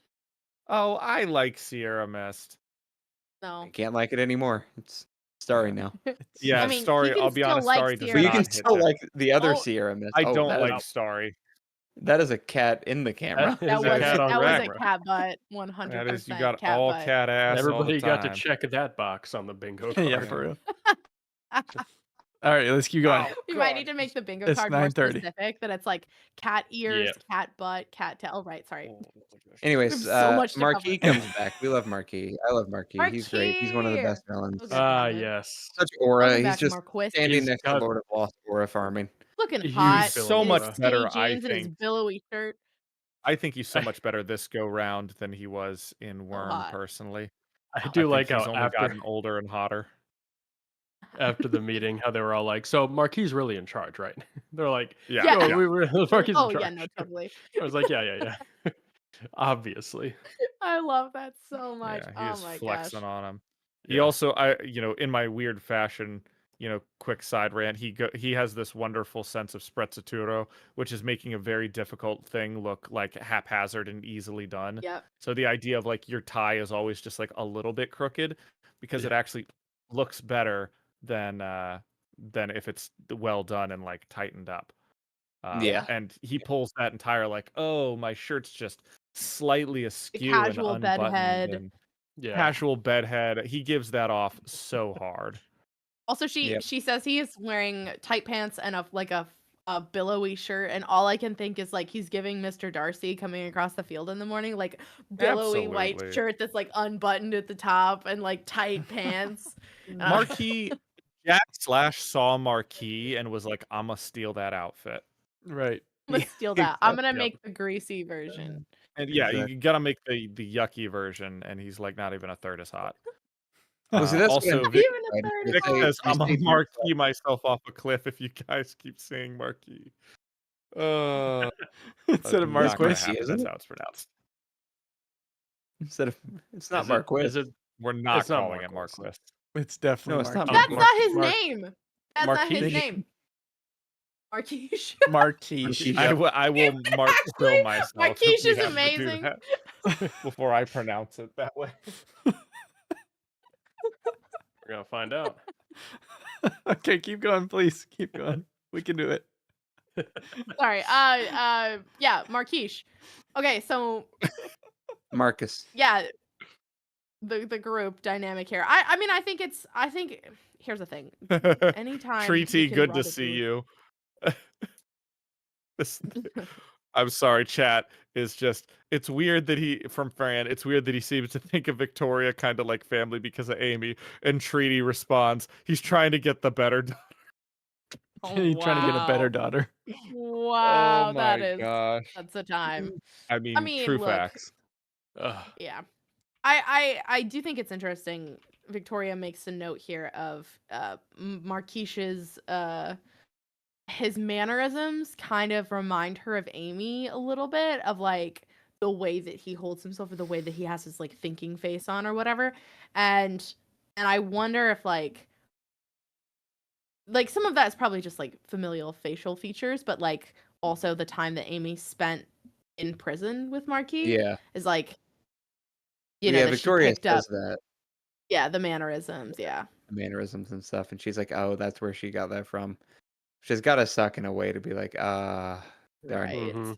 Well, I feel like we should read 7.9 summary because we're kind of into it already. Yeah, might I'll as go well. for it. Breakthrough and League of Legends groups discuss their mutual connections.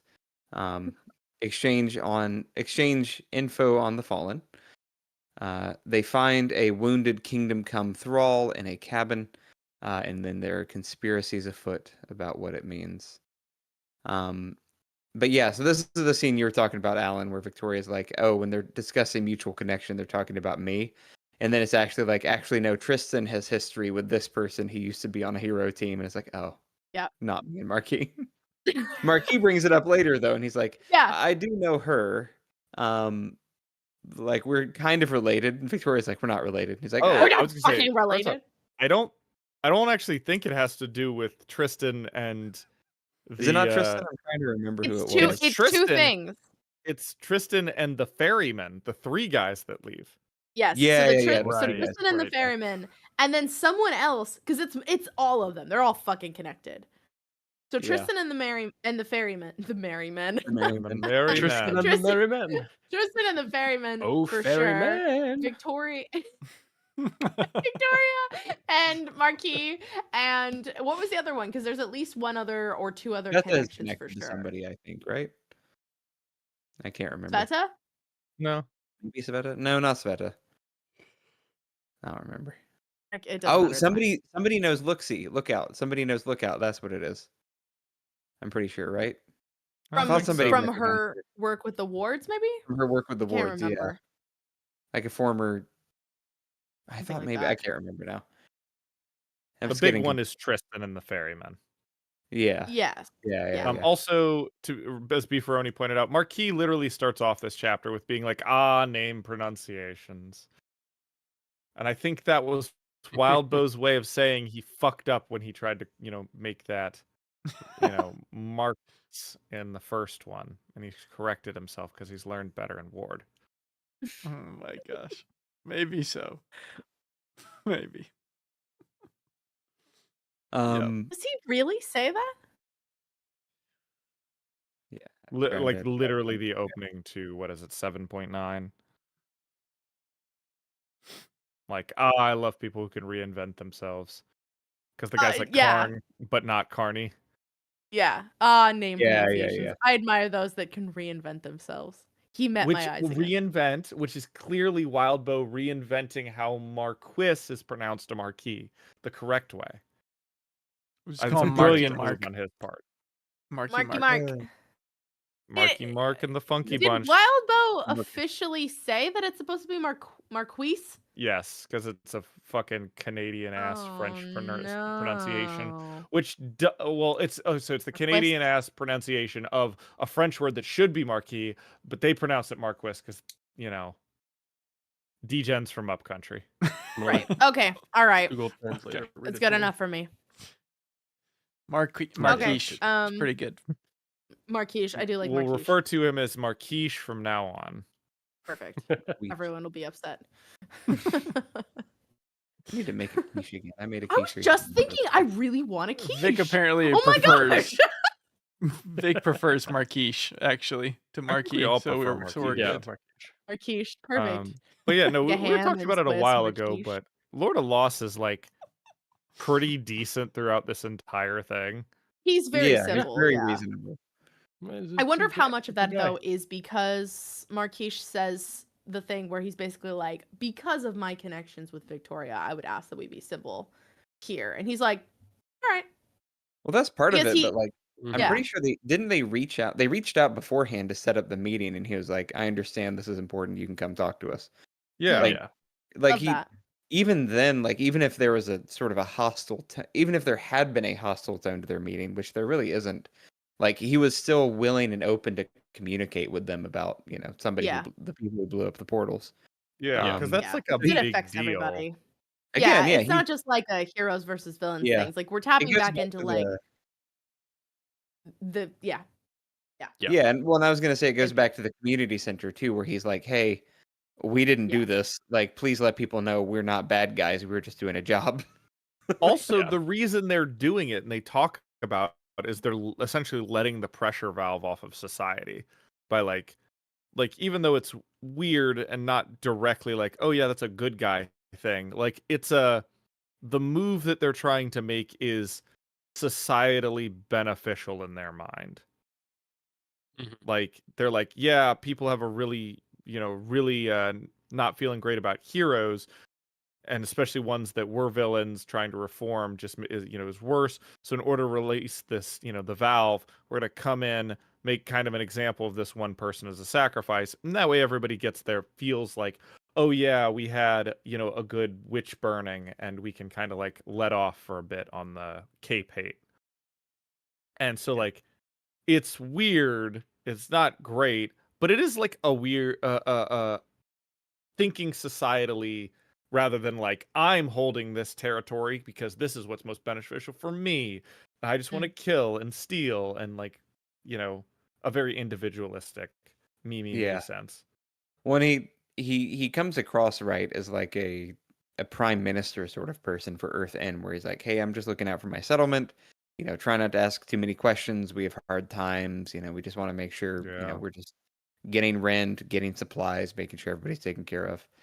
So it's a very interesting sort of villain group. It feels like this is the kind of position Taylor would have wanted eventually had she been around for think this. so. Yeah. Of Yeah. like yes, you're technically a villain, but you're really not a bad person, and actually people living under you are probably flourishing more than they might be in some hero controlled areas. Yeah, definitely. Sort of the what is it in Marvel, Doctor Doom's country is like one of the Latvia. best countries. Latvia. Latvia It's is not one of, Latvia. not Latvia, not Latveria. Latvia. That's a real country, It's a Latveria. real country. Yeah. I was like, I Yeah, was but so it's confident yes, in it. the Latveria. made-up my God. country, Made up country, Latvia. It's like other places like Estonia. Just unreal. That was like I saw this Bosnia. long Shut up. curving thing of like it was a trope thing on Reddit of like fictional universes you wouldn't want to live in, and it was like the Invincible universe, the Worm universe, and the former Soviet bloc. I was Like, like Yugoslavia.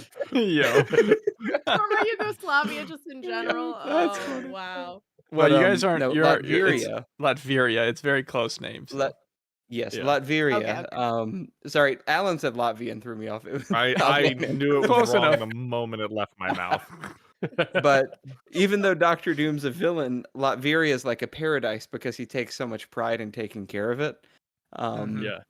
And Well, so it depends on which run of comics. depends on Most which of the time, one, it's but just generally, very Romanian coded, like he's Dracula in his castle, and Yeah. like doesn't give a shit. Sometimes Yeah. it's yeah. The point stands. But though. in Yeah. many runs, especially the more recent ones, he's like, from what I've seen, it's just like he's like.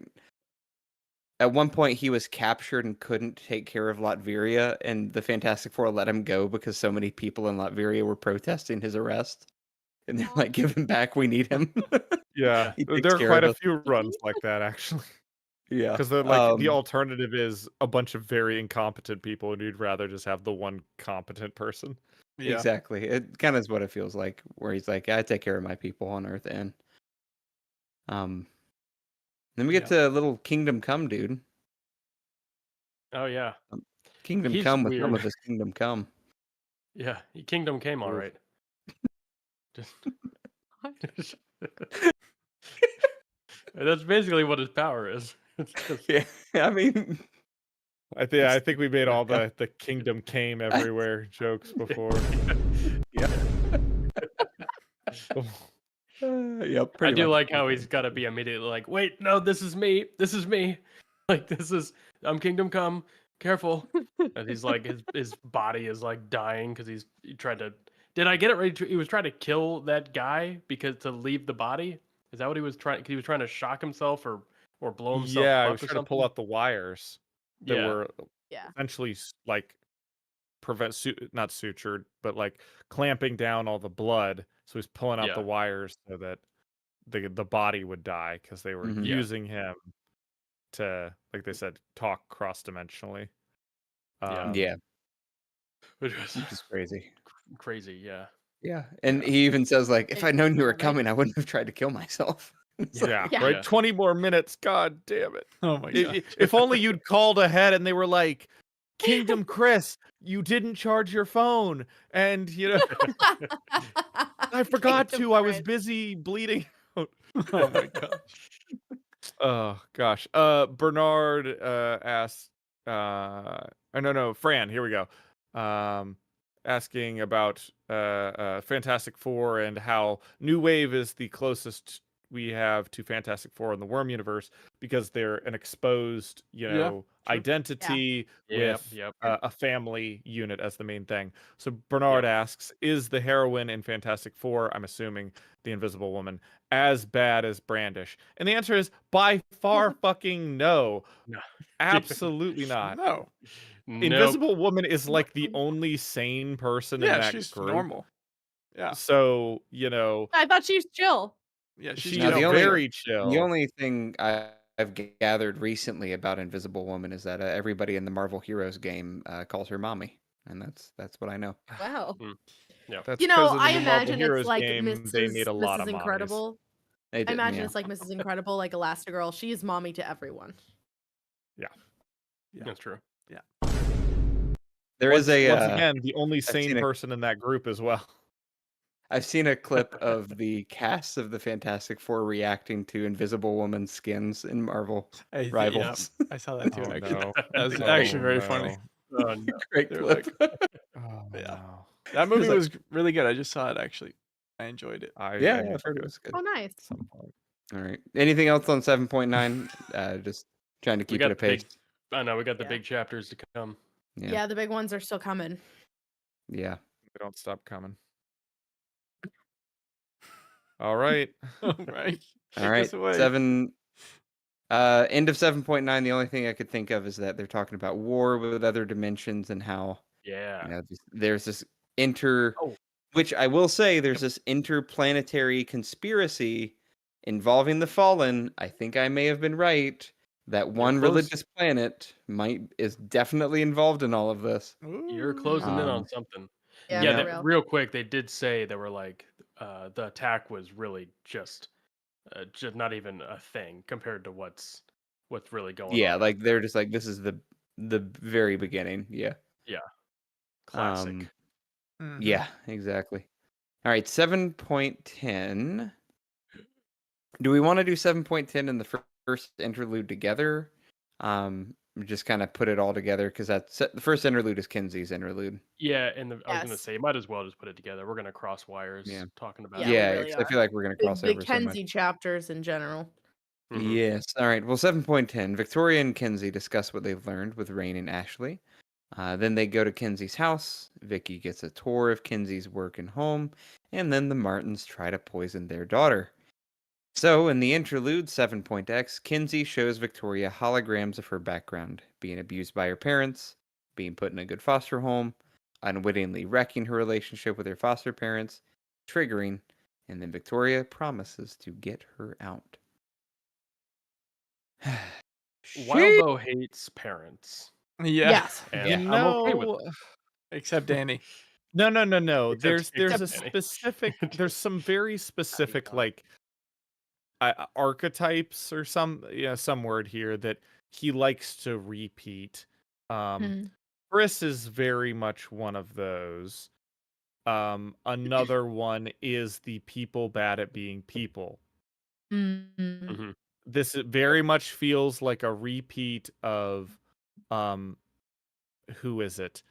Theo describing Night and Night and Fog. Fog. Mm. Yeah. Like almost a dead repeat with them sitting down, eating, trying to pretend to be this some sort of idealized family. With them, it almost feels like a 1950s cover. With the Martins, it feels like your very 90s, 2000s, keeping up with the Joneses, upper middle class, like Yeah. stereotype that they want to live like. She's like, I slaved away all day on this. Honey. I'm still not convinced they're not supervillains too, in their own regard. Or Yeah. serial killers. Or serial Yeah. or They something. give off Something wrong once with again, them. maybe it's the Night and Fog thing, but they give off strong like Yeah. Yeah. Yeah. No, they very much so feel like because I'm trying to think of timeline wise. Did Kinsey trigger after Gold Morning? Or was it still she before? triggers when pre-Gold she's Morning. what, 9? Yeah. It's still pre-Gold Morning mean, because she works for so- the It's Woods pre-Gold for a Morning. bit. So it It's would have still been a gotta be year pre-Gold. after she So it's still- triggered. Yeah. Okay. So still pre-Gold Yeah. Morning. Okay. Yeah. I've No, got yeah. So numbers that's in definitely Because my before. my assumption of what the timeline is, so to speak, right, is she's with her parents, she's removed from her parents' home, put into a foster home, then goes from home to home, triggers because of it, goes to the wards for a bit, then Gold Morning happens, and in the aftermath of Gold Morning, she finds her Ah, parents and right. forces them to live with her and take care of her. Also, Which I think Because it's one of whatever those like prison they were in probably collapsed in Gold Morning. yeah. probably. The Oh, I was- trigger event, I think if we're just It gonna happens pick, at the office. is that when they say it happens? So I she thought has this moment where all the colors shift and there's like this weird up is down You're and right. and You're there's right. and she kind of has this moment where she's like and it's where she realizes that like, oh no, I've lost him. I've absolutely lost them. Yeah. I've gone too far. Because she shows up at his office. Yep. You're Um, right. Yeah, and then the girl who's like trying to take her back, she's like, "Are you okay?" And she's like, "Take me home." And Yeah. that's like she's like coming out of the trigger event. Yeah. I forgot that was when it was. You're right. Yeah. It Um. makes me wonder a little bit, just as a side note, if her tinker powers are more of a coping mechanism than her main power. As in, Mm. because she talks about not wanting to use her power to do more, knowing that she could. And obviously, with her camera powers, she can. But it feels like a hint to me that there's more to her powers than meets the eye of like, I oh, I think can there make a lot is. of good cameras. Yeah. I think Absolutely. maybe the tinker tech is more like this is the avenue through which I use my power and not the power itself. Sort Yeah. of like how Taylor had the master power over insects, but then has a bunch of sub powers in order to make it work. Sort of like Kinsey has this one main power she doesn't really understand yet. The tinker power is just what controls it and uses it. Just Yeah, I feel interesting. I feel Side like note. that's probably pretty accurate just because of there's just it's so messy. Like and she's worked so hard to like try and stay within the parameters that she's built for herself and also that the wards have put in place for her. So it makes sense that she's falling back on that tinker tech and that is how she uses her power. I do have a Yeah. slight my slight theory brings in Ashley's line about they're not your parents. I think these are not her parents. I think they are another dimension of her parents. I think her parents died in Cold Morning, Ooh. and Oh, interesting. she found copies of them. Which is Which- why Well- they were like, and they pretended they didn't know who I was, and they got really Yeah. angry when I confronted them about it. And why they're trying to They freaking don't know kill who her. she is. Yeah. And I mean, from what it sounds like, they never should have been parents in the first place. So the Well- idea of like these parallel Yeah. dimension parents who didn't have a daughter, never And- wanted a daughter. Because the big thing is that the one thing we know about her mom, her real mom, is that she can't cook. And one Can't thing cook, we she's know a about terrible her cook. her current mom is that she's a great cook.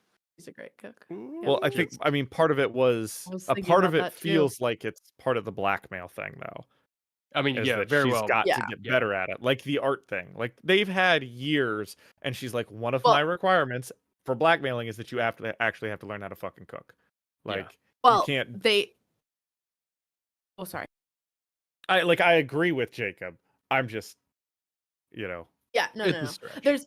There's a moment when she's showing Victoria around the house where she shows her the art supplies in the living room, and there's like some stuff on the table next to the easel and whatever, and it's covered in dust. Yeah. And I kind of Yeah. had this moment where I was like, "Why is it covered in dust, Kenzie? Like, Yeah. why is your mom's art stuff like all I do dusty?" And think the I'm not they're not your parents line from Ashley. I do think it's a bit more literal than we're supposed I to. think, I mean, that sounds like nail on the head. Like that sounds because Yeah, I she can makes see that. another thing about the stained glass where she's like, "Oh yeah, I remember your stained glass from that you made, years ago." And the mom is like, she's like startled. She's like, "That was a long time ago. Like you shouldn't know about that. That makes no sense that you know about that." And she's like, "I just remember." And it's clearly like Irene is like thrown off. She's Yeah. I will say at first too, discombobulated. with the end of 7.10, my initial thought was, oh, these people have been kidnapped and she's holding them hostage to pretend to be her parents. Uh-huh. And like the Martins are actually in trouble. They're just trying to escape. And the only thing they can Right. think to do is kill Kinsey with poison. But Yeah. so it might be a mixture of that though, right? It could be like what you're saying, Jacob, like they're actually captive by Kinsey and they're like, Yeah. we got to get out of here somehow. We got to kill this girl so we can escape. Yeah. I mean, they're getting paid for it, though. That's the other thing. It's like they're getting paid to be her parents, to play this role. They wouldn't have to do that Yeah. if they didn't want the money. Like the selfishness here is very forefront of like. well also And she's blackmailing them. They'd go back Oh, to jail. right. Yeah. But if they were never like, if they're from an alternate world, or they're not her real parents, and she's just like in denial about it, the idea that like if she knows that, she could hypothetically, like the idea of like, well, we're not going to put you in jail for something that like one of your alternate universe selves did, but also you've done so much in the meantime to try and Yeah. murder Yeah, her now we have a that bunch of like, evidence of you trying to kill yeah, Kinsey. Yeah. the hole is It's dug. probably compounding. And really, like, I imagine I could see a scenario where, I mean, like, how would you prove you're an alternate version of yourself, you know? If there's, Especially Right. after the end of the you know, world. especially after Yeah. the end of the Yeah. world, yeah, where it's like, you're like, no, that wasn't me, you know, 'Cause she abusing says this she child. showed That was up. somebody else. She essentially, they were like, we don't want her, potentially because she's not actually theirs. And then she Right. goes, no, let me show you my evidence, which, as we know, she forges constantly. Yes. Like, she manipulates Yeah. evidence. She So, manipulates like, evidence. oh, yeah, this is them. Look, I have all the relevant documentation. And they're like, yeah, you have to take. I mean, the government essentially is like, Yeah. yeah, that's your kid. You can't just abandon your kid. And so they're like, fuck. Well, Right. you know, we'll just treat her like the last one that didn't make it. Well, bold move of them to poison her when a guest is there. Yeah. It's crazy. Like, so she says to give. Well, I think they were going they're to trying poison Victoria, too. Yeah, that's what it sounded Yeah. like. And she swapped Yeah. the plates, and that's when they started getting really mad because they realized they were getting found out. But like, it's so it's so embarrassing. interesting to me that like you're choosing now. It feels, excuse me, it feels very like a weird, desperate situation of being like, we need to like this is our moment to take things in control. Like we're gonna lightly lead poison our fake daughter, maybe fake daughter, who knows, and guest. Like, at this point, they know who Victoria is, or sort of. They've heard enough to know who she is. Like, it is a bold move Yeah. to just, like, poison Victoria Mm-hmm. as well. I mean, it's got to be maddening, though. Like, I imagine, like, you see, like, you know, those TV shows like Love Island or Big Brother where you have a camera watching you literally 24/7. And Right. I was just, I think I referenced it earlier. I was watching a Legal Eagle video about the contract for Love Island Mhm. participants. You sign that you give away your rights to privacy in the bathroom included. Yeah, Like, there are it's everywhere. cameras in the bathroom, and you have zero privacy, hidden microphones everywhere. And obviously, that's exactly what's happening with Kinsey. And like, that's got to be awful to live in that environment, even if you're a Oh my horrible gosh. person. Which, you know, the Martins seem to be a horrible person, horrible people. Yeah. At least Irene seems to be horrible. Martin, at the very least, is just, or not Martin. He tolerates it. Julian. He tolerates it, yeah, which Julian. makes him just as bad. Yeah, Julian. But you know, they are now with Kinsey, they are under constant 24/7 surveillance, I imagine. She probably has footage of them doing literally every bodily function that you can imagine. Like, it's just like, I just imagine that at some point you just break mentally and you're like, I gotta do anything. I don't care if I've got to poison 2 superheroes. I gotta just get out of here. You know, and maybe this is our chance because she'll be with a friend and distracted and not paying attention. But she's always watching. Mm-hmm. I'm always Always watching, Irene. I'm always watching. Bernard has a couple questions. They want to know when you first started suspecting something was wrong at the dinner, and they also want to know, do we think the poisoning is a first attempt? Well, we know the poisoning's not a first. We know it's not a first Not a attempt, first yeah. attempt. Yeah. Uh, They mentioned I mean, I think we've known something was going to go wrong at the dinner since like arc 4. Yeah, So Yeah. fair enough. I honestly didn't suspect. Like, I was waiting for it to happen, but I didn't like, nothing was suspicious until Kenzie's like, "Oh, by the way, don't make a big deal out of this, okay?" Yeah. Yeah. Message. I was like, Right. "Oh, hold on." I Yeah. went back and Well, like, I thought I missed something. The Yeah, first the time I moment she, read like, through this, switched I had to plates- reread it a Yeah, lot. the moment she switched figure out. plates, I'm Yeah. like, she's getting poisoned. Like, there's poison involved. Like, it clicked for me You knew it was immediately. I was like, poison? poison. Oh, it Oh, took yeah. me so long to realize what No, the no, fuck they were immediately doing. I was like, so confused. oh, they tried to poison her. Like, something Wow. clicked where I was just, because it's the classic thing, right? Of like, you keep yours safe, mine's poisoned. So what does she do? Switch plates, and it's just that. Yeah. Yeah. My Unless you've my built up a thought, resistance to iocane powder, then you yeah, can't poison both plates. it's true.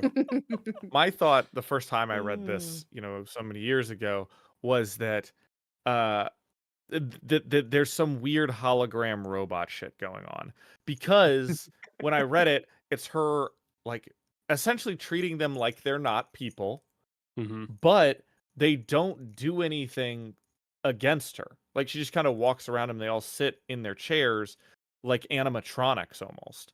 And Mhm. then they keep talking about her peeking back out at them, and they're not moving.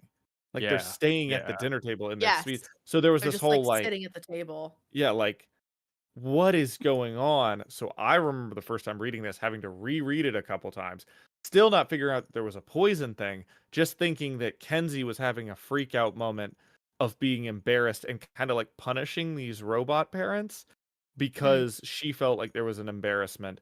And she was like, okay, like, this has been a really bad day, so I'm going to help you understand why I have these like weird little tantrums like this.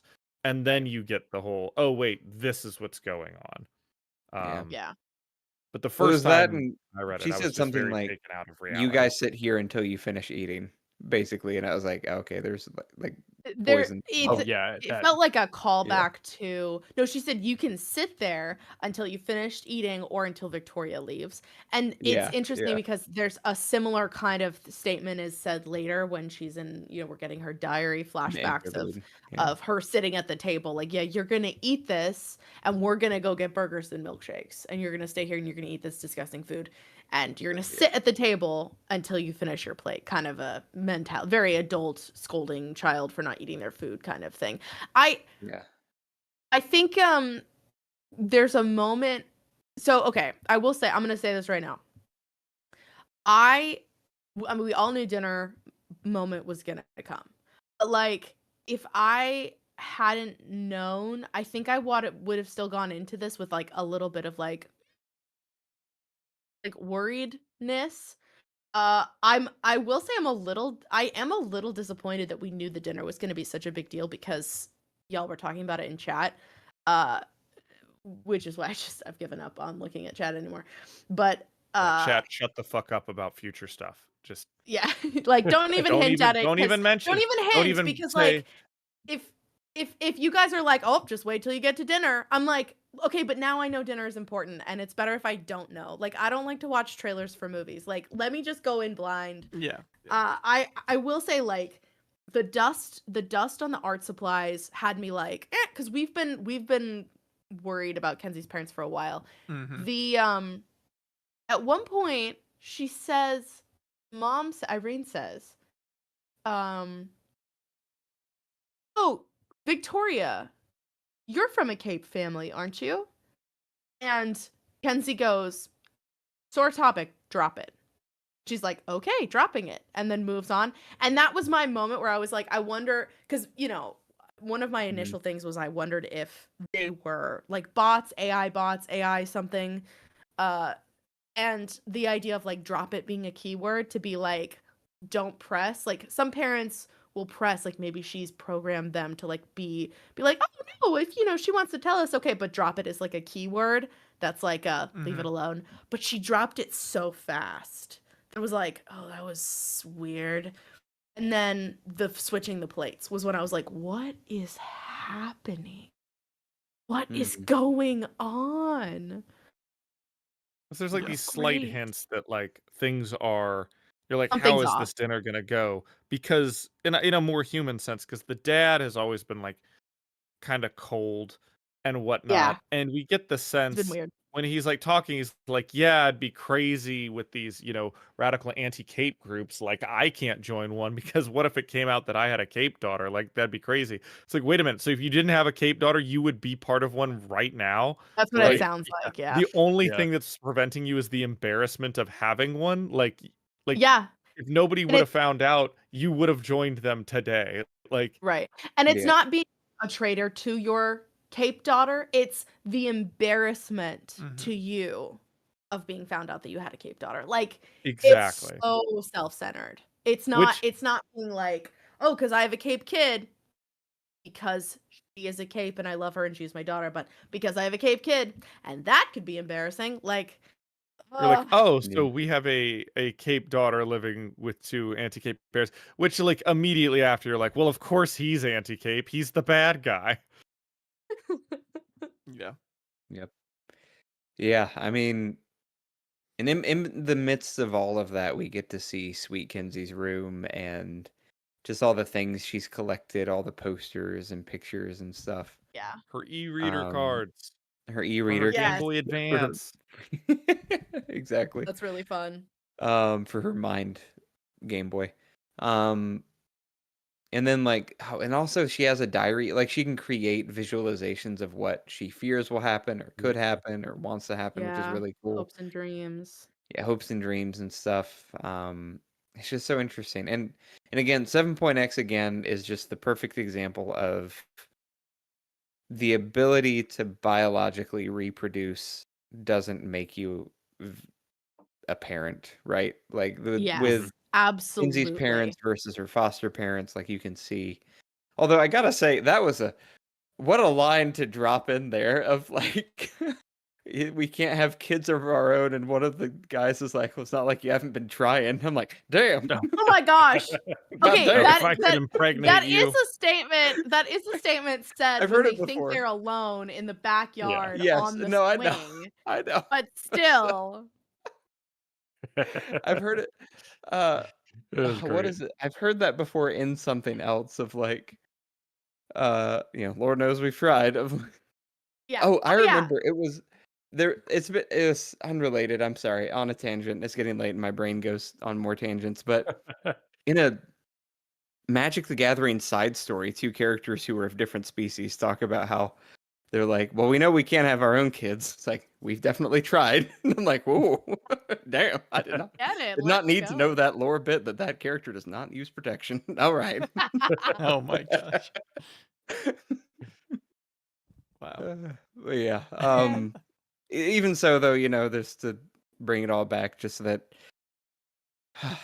Man, it's I mean, and I feel like I've encountered some of those people as a teacher and in other capacities where you're just like, I get the sense you Yeah. didn't want to be a parent, and that's Yeah. hard. I know that that's hard. Like that's a very difficult position to be in, is if you've had a child but you don't feel like you really wanted this life anymore. That's a very difficult place to be. Obviously, what Kenzie's parents do is not right, but Right. man, it's just it's And so it's- tragic, and it makes me so sad.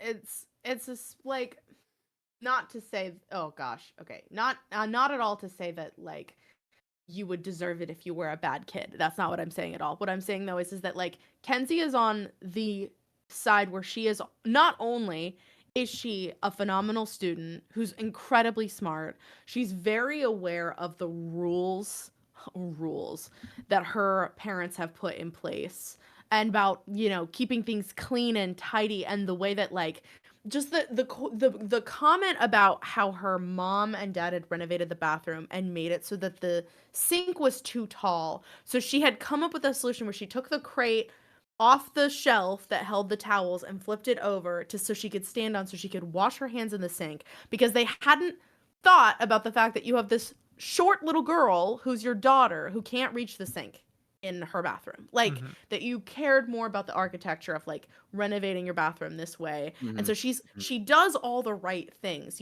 She's very careful about like, oop, no water droplets on the sink. And she wipes those down. She's a phenomenal student. She's even the couple of comments that the teachers make later is that like she's great in the classroom. She's super smart, little bit of a loner, but like all the teachers love her. Like she's clearly a kid who does everything she can to do the right thing or be whatever. And it's like over and over again that gets like pushed back in her face. Like she knows the food is gross. She knows if she makes a comment about it, she's gonna get in trouble. And she does her best not to. But like, I remember being a kid not wanting to eat my Brussels sprouts. Like they tasted gross and they made me throw up, and I couldn't help but gag while trying to eat them. Like, she's a kid, and You guys have steamed vegetable parents. They steamed all the vegetables. That was the only way they It's knew steamed. to You cook didn't just vegetables. get them straight out of the can like mine did. That's no. My mom was big Honestly, on would have fresh been better. creamed Honestly, would have vegetables. been better. Yeah, Canned I'm not gonna vegetables are lie. far Canned I still superior to vegetables can't steamed look a not vegetables. zucchini in bad. the They're not face. great, but like when you tried to Oh, do man. like some of the shredded chicken dishes, it looks like cat food, like the Oh, white cat yeah. food. Yeah. And Well, it tastes great, but holy cow, the smell and the look of it the smell's not great. Sometimes it's just really. sometimes a casserole just goes bad, Ooh, okay? And casserole's it so goes bad bad too. before you have even baked it yet. Like that's the vibe of this Yeah. dinner dish. And it's so cruel of them to be like smash her head basically into the plate so she's bleeding and then be like, "Ah, yes, clean up while we go get milkshakes and burgers." Like it's such a Because Julian wasn't about to eat it. petty. Oh, that's the other thing is like they're all struggling to eat it too. Like they're not like, "Ah, this is so delicious, dear. She doesn't have the palate like an adult. The She mom doesn't can't even cut it. understand." The mom can't even cut it. Julian can't How bad of a he's, cook do you have to be to mess up what is clearly a hamburger helper kit? Like, Well, that's the thing. I don't think it was a goddamn. I think hamburger he's too helper high kit. class for hamburger helper. think- I'm because- sure, but like, Here's where we get Yeah. into talking about It's an what it means imitation to one, at be least, a right? bad person, because Yeah. I love his description of this. I think about this all the time, where like there are some people, and the Martins are a perfect example of like they perhaps understand renovation. They I wouldn't even say they understand renovation. They know how to renovate. They know how to do art, potentially, like what art looks like, how to recreate it, they can recreate all the things that people do, having a successful life, being social and whatnot. But they lack the fundamental soul of a human being to do the thing. They are, in a sense, AI. Yeah. They are pulling from everything around them to be to produce art, to produce, to fix up the house. Yeah. My thought with the too tall sink was not that they'd like just neglected to think about her, was that they just made a sink and it was just too tall for a Right. normal sink, because they knew that they wanted a sink and they did all the steps to make it, but it was just awkwardly tall. Even for a normal person coming up would just go, "Oh, why is the sink a foot taller than So it goddamn should be?" tall. Because they don't know. Just Her mom yeah, for real. knows that this is how cooking goes. You go into the kitchen and you work, and we want to do fine upper class, very nice dish, but then like literally Chat GPT's the recipe, and it's just fails on every level. And like Yeah. it's one thing to have a recipe that doesn't go right. It's another thing to like treat your family or your kid this way. Yeah. Well, yeah. Like- I mean, that's yeah. And Alan, it's actually funny you bring up the AI thing about the art. There's I thought I had saved it, and I guess This I is why didn't. fascists love art, by the way. 'Cause they There's a lack the human soul to create real art. And There's that's what a- her parents are.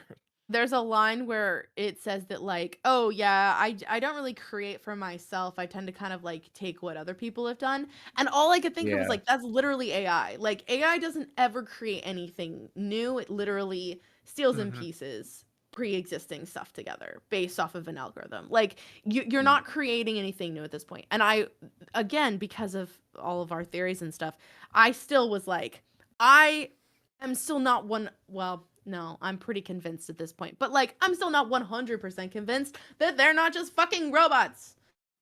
Because what the fuck? It would be easier. That'd be It would better, yeah. It would be better. It would be easier to convince myself that they are robots rather than human people who could do this to their kid. Like, it's on a whole nother level of unspeakable that I don't understand. Yeah.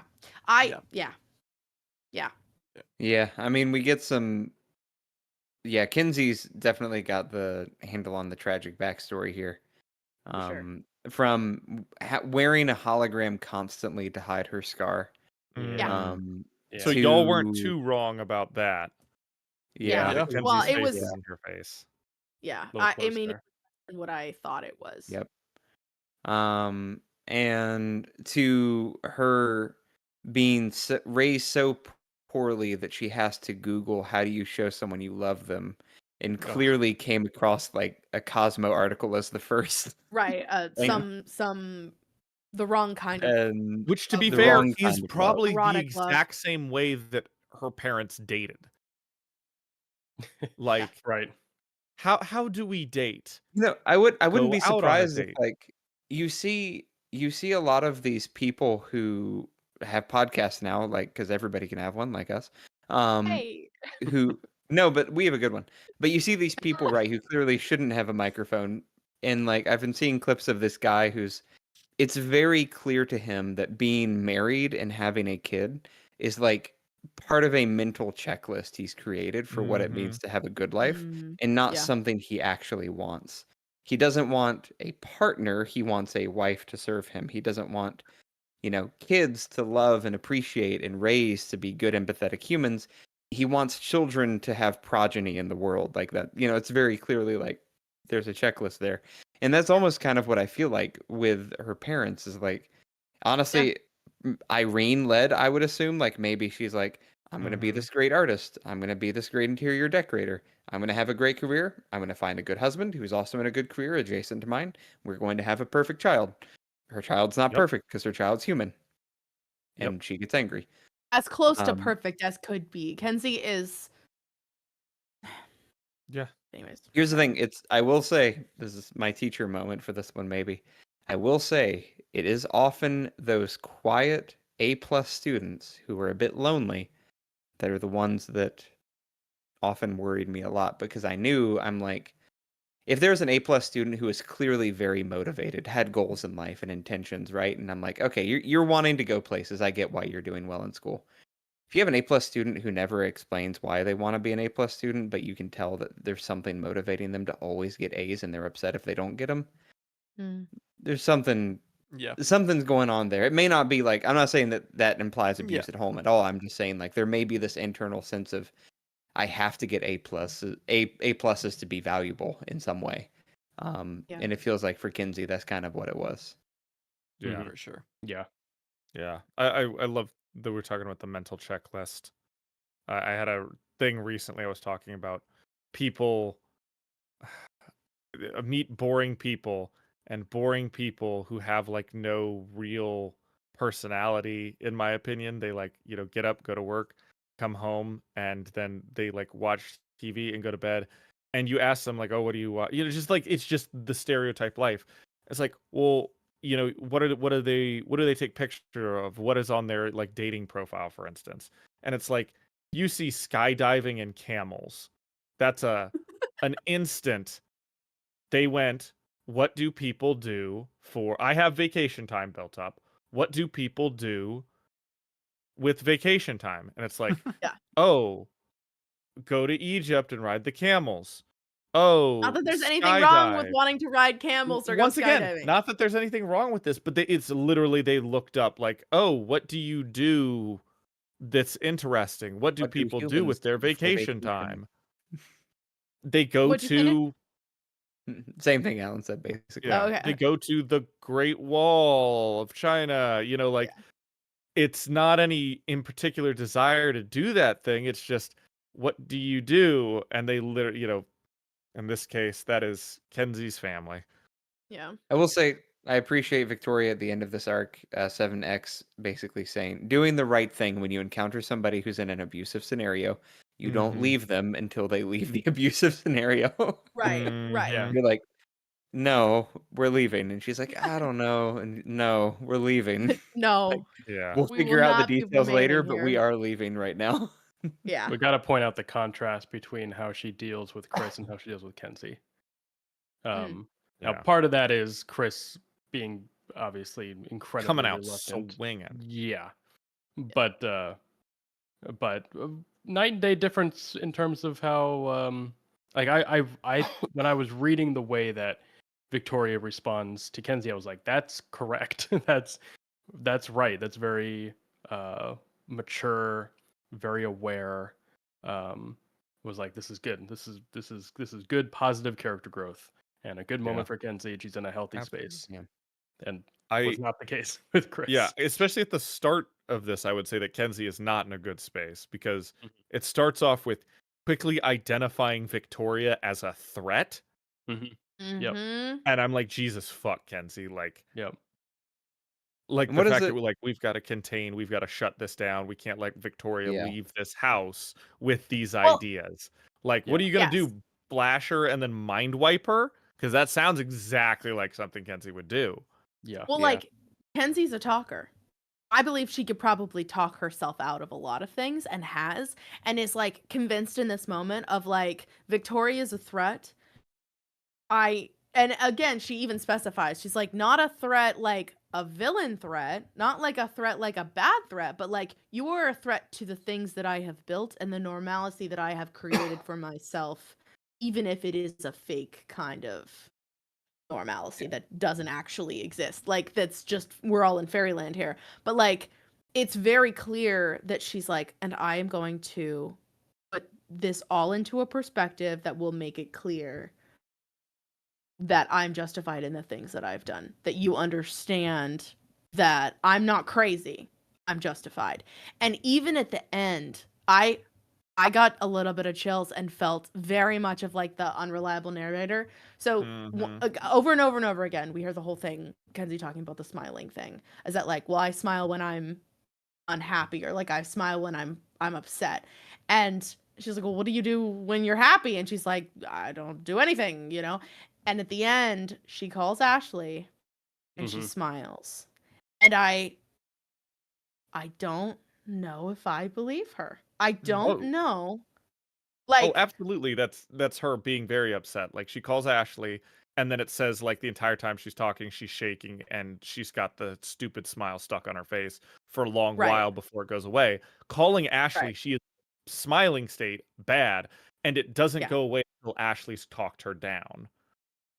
I think that is how I initially read it.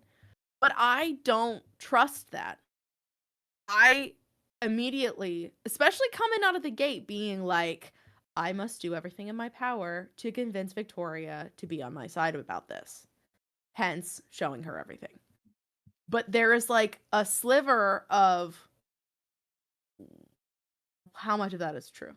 Because we already know that the box, the diary, isn't just things that have happened, but is things that she wished had happened. And yeah, like, and they're also recreations of things that can happen. They're never Yeah, no. recordings. No. I know. I'm aware of that. I just mean that like why is it that now we should trust Kenzie's recordings? Yeah. I don't think we should. So like that's what I mean is that like by the end of this, while Victoria is absolutely correct in her response, I don't know if I believe it 100%. Like I'm sure most of it, sure, 95%. But there's too much of Kenzie that she's kept back for so long that like I just don't know.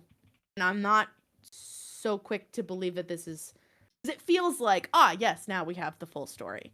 But I don't believe it. Like, I still think there's got to be pieces missing. It's very possible.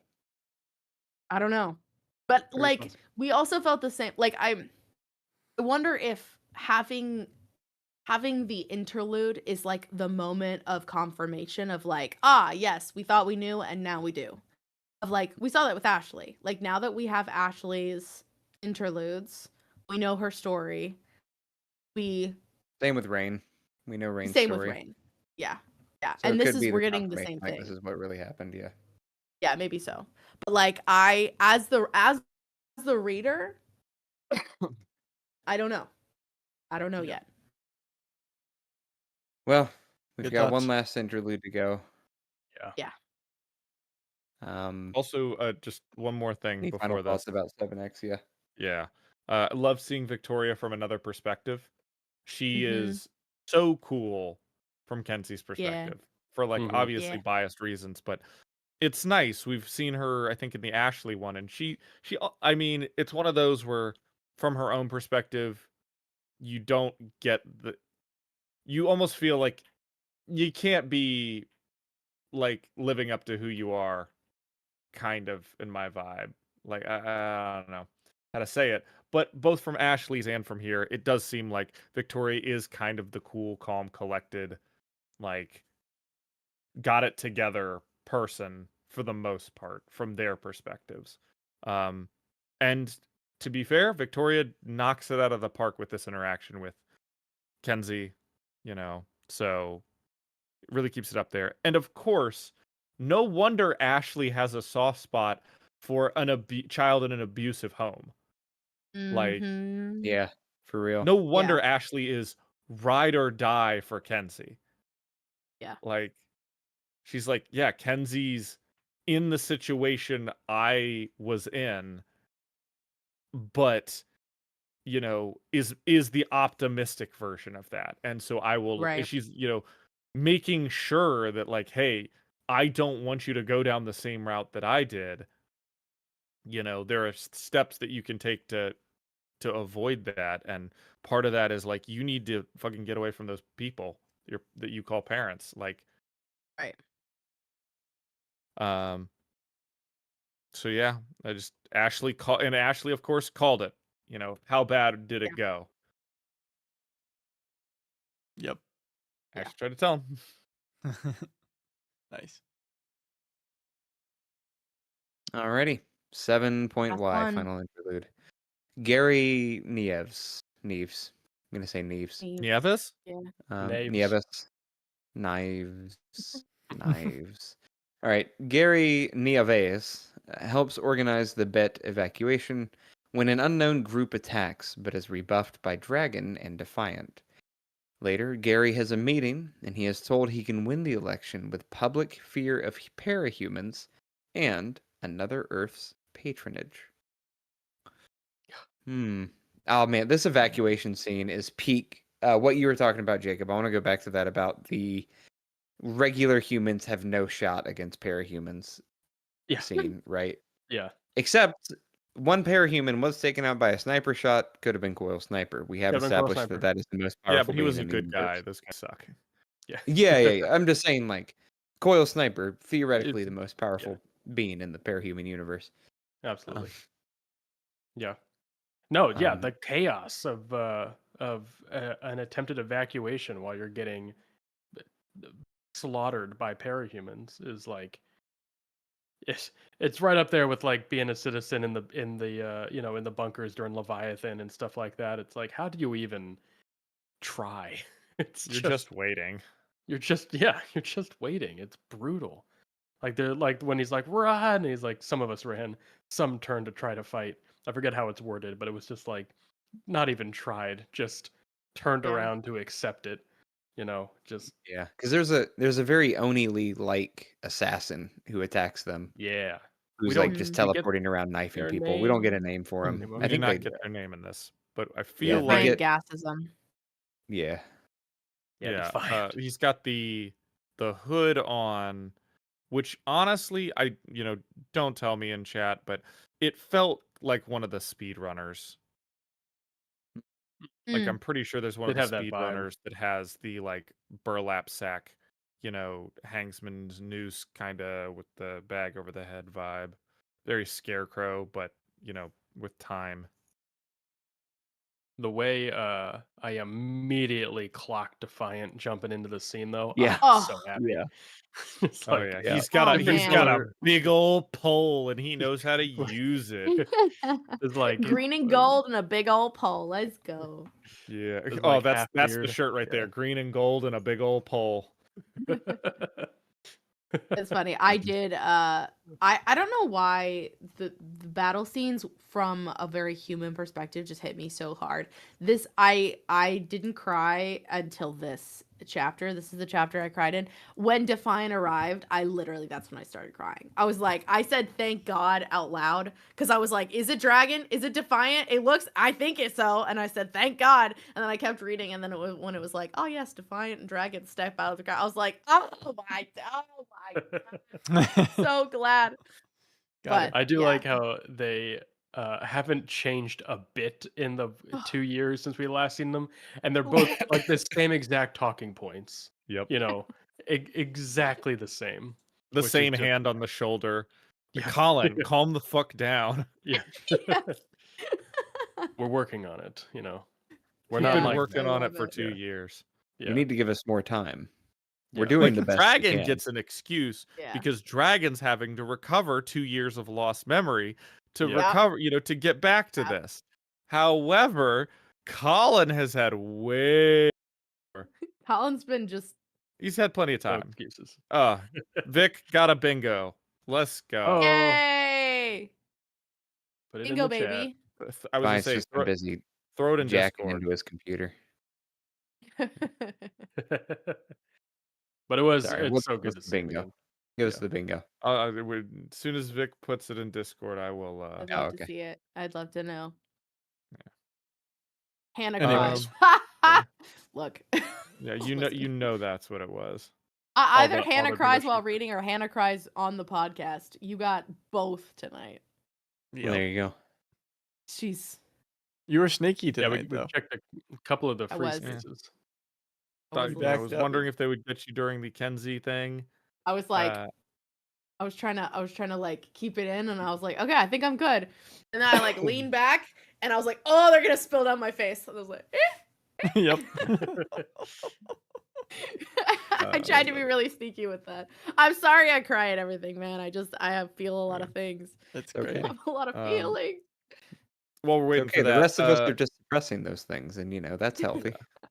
Bernard asks, so is Gary Nieves justified for his hate of parahumans? Yes. Yeah, I Yeah. mean, yeah. I think any regular human in the worm universe is justified in hating parahumans. Yep. Like, it's not like it's not like I'm trying to think of a good example from another series like this.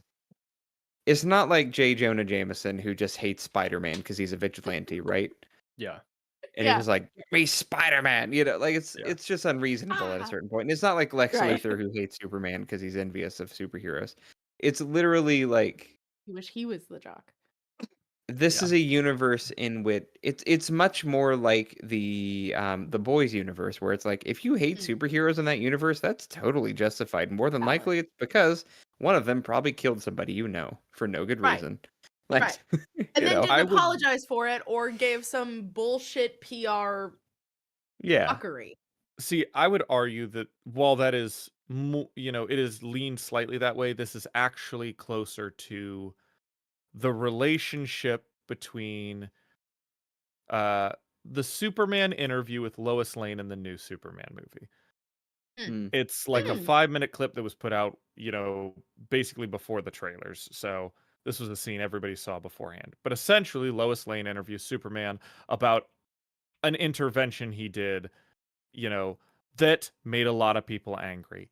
And she is justified to ask the questions and bring up, well, did you think about the consequences? Did you think about that? Mhm. And he's justified in saying, I was just trying to save people. Like, yeah, I wasn't thinking about that. I was just trying to do a good deed, essentially. And Right. I would argue that this is closer to that, where most of the heroes are just trying to do the thing. It is an overwhelming situation. Scion was inevitable. This is like, you can hate parahumans, but it's like not really justified to hate all of them. Mhm. This is very, yes, there are things they could do better, but like, and there are things to look out for. But I do think that while some of his is justified, the hatred he has for parahumans is not. Mm. Yeah, I think I would Sure. disagree Yeah. because for one big reason, and something Victoria's talked about a few times, which is that although from the meta audience perspective, Worm presents itself as a much more gritty, mature, realistic portrayal of these types of fantasy scenarios. In universe, they've joked about it being kind of cops and robbery, where like there's this game that the parahumans are playing with each other where like guns are a no-no, that's not fair. Don't go after families, that's breaking the rules. Like the parahumans, the heroes and the villains are still, even if loosely and not officially, having fun with this setting. And that's Yeah. probably putting it a bit too lightly, but in their eyes, the civilians are just pawns in their games. And I think that Gary speaks for probably a lot of people that pick up on that and recognize that.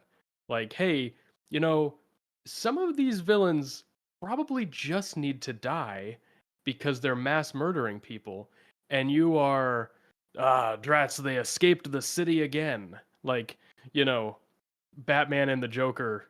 It's like, Yeah. Oh my they, gosh. Yeah. Okay. oh, you You know, broke out of especially if Arkham you bring once up. more, you devious Joker. Yeah. Yeah. So Yeah. No, Yeah, I don't think know. that's a good point. I think I'm there's a still less on the side of him being yeah. he's justified, but I Yeah, don't know.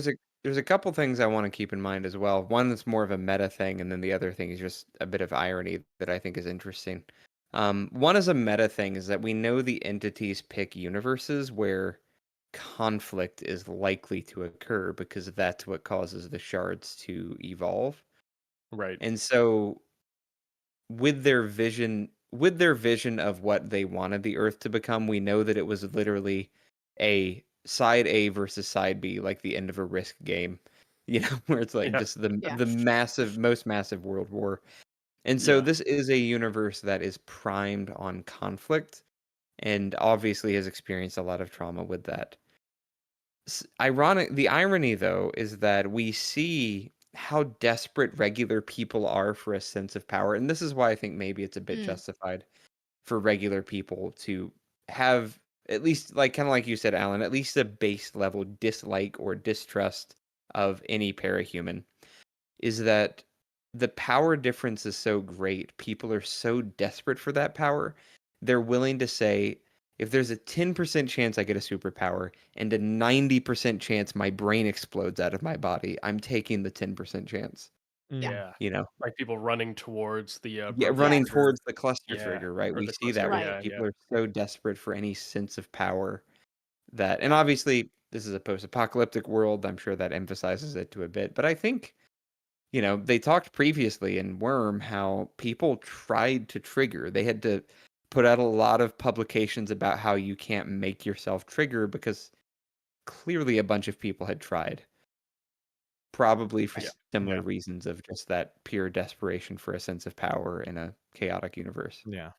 Yeah. Yeah. And to And play off of that, sorry, Alan, if I could just real quick, go for it. the idea, the power dynamic that, I mean, I think literally you all basically said it, but this specifically with him, with Gary, is that as one of the mayoral candidates who's running against two people who are powered, that he's pretty convinced, yeah, they've got powers, and then is confirmed later on that, yeah, they did, is that it's like, it does feel so much like a game. And like when you're a human and the space between you and the powered people who say they're not running the government but certainly do seem to run most of the government, it feels like you don't have any accurate representation for yourself. And what can you do? You can do nothing. And it's like there's this the gap is so broad that's like, if you decided one day where you're like, yeah, no, in fact, we are quite done with the capes,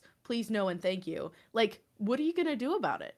Nothing. Because, yeah, you might be in the majority in terms of just sheer population, but with the universes decimated as they are, like, you can't just say no, thank you. In fact, we'd rather not, and opt out of having capes in your government because they're going to do it anyways. And, like, the system was set up, okay, in a perfect world, they had a setup that, okay, might have worked. But the problem is it's not a perfect world. And it is such of a game, and we know better. There's this kind of like us versus them, like, well, we're powered and we have cauldron and we have precogs and we know what's best. So we'll go ahead and take those positions of power because we know best. And don't you worry about it. Well, we've got your best interests in mind. And there's like something so what's the word when you talk down to somebody? Condescending. It's so fucking sending. That's like, we as the Capes will take care of things. Don't you worry your pretty little heads about it. And you can't have a unified that way. Having one group that thinks and acts based off of everything they've done, that they're better. Like, obviously the Sion situation was not optimal. But like, I think Gary, for everything he's seen, for everything that he's been through, trying to have a positive impact as mayor or as whatever, like, he's seen it and he knows. And I think his hate is pretty valid. Yeah. Yeah. I think the one point in your favor is just like, I can come up with reasons why they didn't, but we should have just outed everything. Like, we outed Cauldron.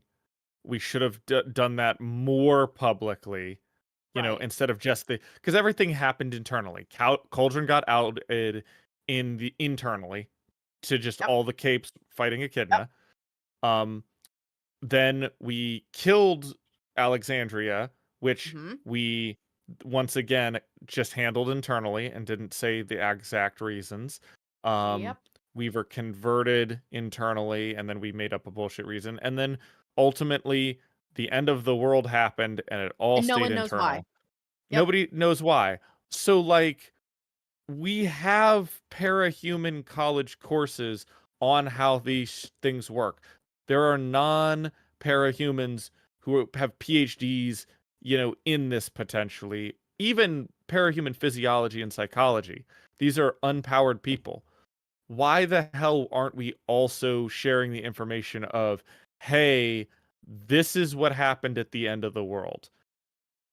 Like, we can come up with some reasons, but to be honest, they're all pretty fucking weak. Yeah. The spin should be the end of the world came about because fucking evil God showed up, and that's what all this is based on. And guess what?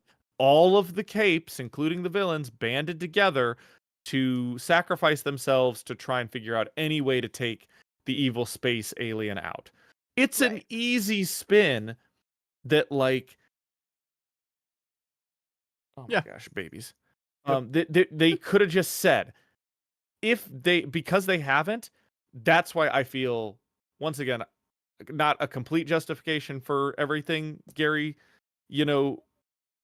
probably believes, but it would have gone miles to cutting that sentiment down. Because clearly the being kept out of the loop is a big part of all of this, All of that said, and maybe to wrap it up, since this is getting late. So fucking late. All of that said, good talk though. Gary being told he can run a campaign based on public fear of a select group of people is a recipe for disaster. In terms it's also a recipe for winning. Yeah, it's a recipe for winning, but it's a recipe for disaster in terms of the people. Erwin, what a fucking plant. Yeah, I mean, once again, he's saying you could have another Earth's patronage. I have no doubt. At least it's that one religious Earth. I'm so convinced it's them that's behind a lot of this. It's just all sleeper, It just sounds like X-Men. Bullshit. All this stuff is just X-Men to me. Like, X-Men, when they have no power, are completely killed by the normal humans. And when they have all the power, the humans suffer. It's like the hate goes both ways, and hate never really works. It's got to have equality as much as you can. Yeah, which, once again, why I'm like, okay, what literally, we are powered. We have a powered plan that will solve everything, because that's what this guy's power is, to solve everything. Just let him cook. Yeah. Well, the thing True. though that comes down to is that power or no power, you cannot take ego away from Yep. mankind, Yep. humankind, not mankind, humankind. You can't Yep. take ego away from that. Like you will always have, unless if you're, Nilbog, but you will always have somebody who thinks that their idea is better or is best, or that they have the solution and that makes them better than everybody else. Like even with Accord's plans, like he has binders and binders and binders of plans, and like sure, I'm sure if we just followed them all to the letter, but like humans can't exist in a Yeah. binder. We can't. It's not possible. Like Mhm. Well, to ego and quote, hubris and yeah, and to quote the great film Men in Black, the person is smart. People are stupid. yeah, Hmm. yeah. There you go. Nice. And on So, that note, On God that and note, on that some damn, note, what extra a phenomenal arc. Jeez. some Yeah. fun trivia for the end of this. Kenzie is singing a song in her room while she's doing homework. It's the same song that Cherish sings at the beginning of her interlude. oh, I while she's recognize it. walking Yeah. down the street. Funny. Also, during an interview with the We've Got Ward people, Wildbow mentioned that he was teary-eyed writing Kenzie's interlude. Oh, Oh, Well, that's fair. bless. oh. You Makes were Valid. teary-eyed reading it. It's a hard one. It was a fucky wucky is what it was. Very fucky wucky. We didn't have very many powers at all show up in this, but do we I have don't think any any special ones. shout outs for just favorite characters? Nothing like No a one good really- Kingdom yeah. Come. Yeah. Yeah. Old King. So I'm sorry, I just noticed I actually started watching the live. Michael, when you pull up your upload to pick a background, it like pops up on the live. Yeah. So- Yeah. Everyone got to see that.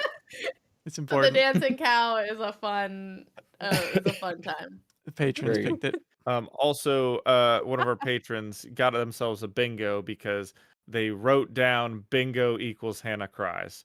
Thank you, Vic. Oh, what was on the bingo card? The Let's go through bingo. that. Well, what we got Yeah, was the bingo. Cheers for Dragon. Jacob throwing his hands up. Annalise is DTF. Alan rants, cat on screen. Michael has to wrangle them in. Discussing tramp stamps. Chris theories. Jacob compares something to a TV movie. Hannah cries, and Nick goes full teacher. What we didn't Yeah. get was Dang. nature versus nurture discussion. Wildbow writes weird, which he does have a weird thing every time somebody is overweight, even slightly. He writes weird about them. He did in this Yeah. chapter as well. Fair enough. Someone else I've besides. stopped bringing it up. I know. I just put it in Physical case anybody else description's brings just it up. weird. Yeah. Someone else besides Hannah cries. Capricorn theories. Victoria get help because she kept mentioning Dr. Darnell, and Kenzie true, is she did. so strong. I feel like I'm Maybe. still on the Victoria get help train. I feel like you could count. You guys could. I'll Always. give you that one because I keep saying that she's the That biggest help- problem in the therapy group. And Yeah. Bernard, if you ask it again, I'm still gonna say it's Victoria. It's my answer every time. Kinsey is now a close second though, because that's Mhm. spooky and awful Yeah. as shit. Yeah, especially if we go Like- with Hannah's line of thinking, which is Kenzie's still manipulating us. Yeah, Yeah, I'm not Very fully I will say, real actually, possibility. It's kind of a tier list now, right? Like for me, Victoria's Yeah. still at the top. Kinsey and Chris are now both like second I was place, gonna say tied. Kenzie and Chris are And then like Rain, top for me. Sveta, and Ashley are like they're fine. They're gonna be They're fine. fine. They're they're fine. Tristan and Byron are like below Tristan and Kenzie Byron, and Chris. Yeah, they're Like, I'm not between quite the sure Rain. what We're not that'll quite look sure where to like. put Tristan and Byron. I'm gonna put Tristan above the Rain level, but Byron's in the same level as Chris and Ken. Or not Chris, sorry. Same level as Rain and Sveta, Right, and right. so Byron's lower, Tristan's a bit higher, but not as high. We're really we're just missing Capricorn's backstory at this point, right? Pretty much. Have we gotten anybody else? Pretty Oh much. my gosh, that reminds Yeah. me. There was a line. yep. Someone said somewhere that Tristan. Oh, family is tough for people. Tristan doesn't talk to his family, but Byron does. Something about Mhm. that. Yeah. That there's yeah. there's a fucky wucky. Tristan's the gay one, right? Yes. Yeah.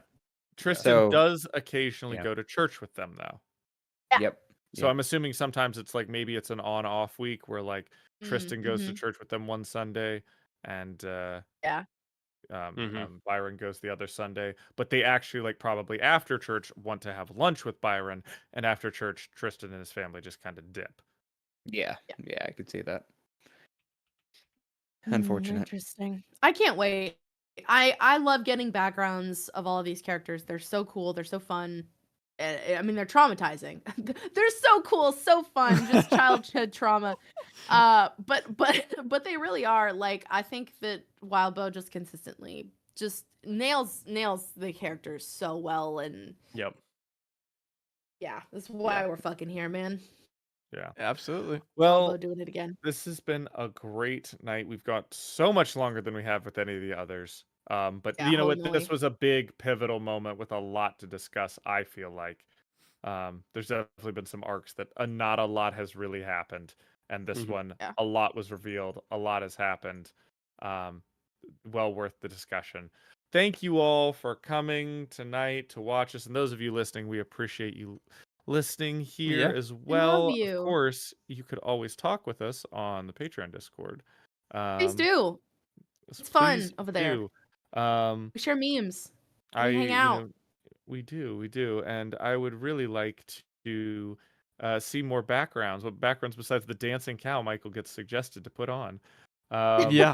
But yeah, that cow is a lot. It's a lot of I'll cow. probably You can start- thank Vic. I'll What probably are start we to reading fail- next time, Alan? That's a great question. Oh, yes.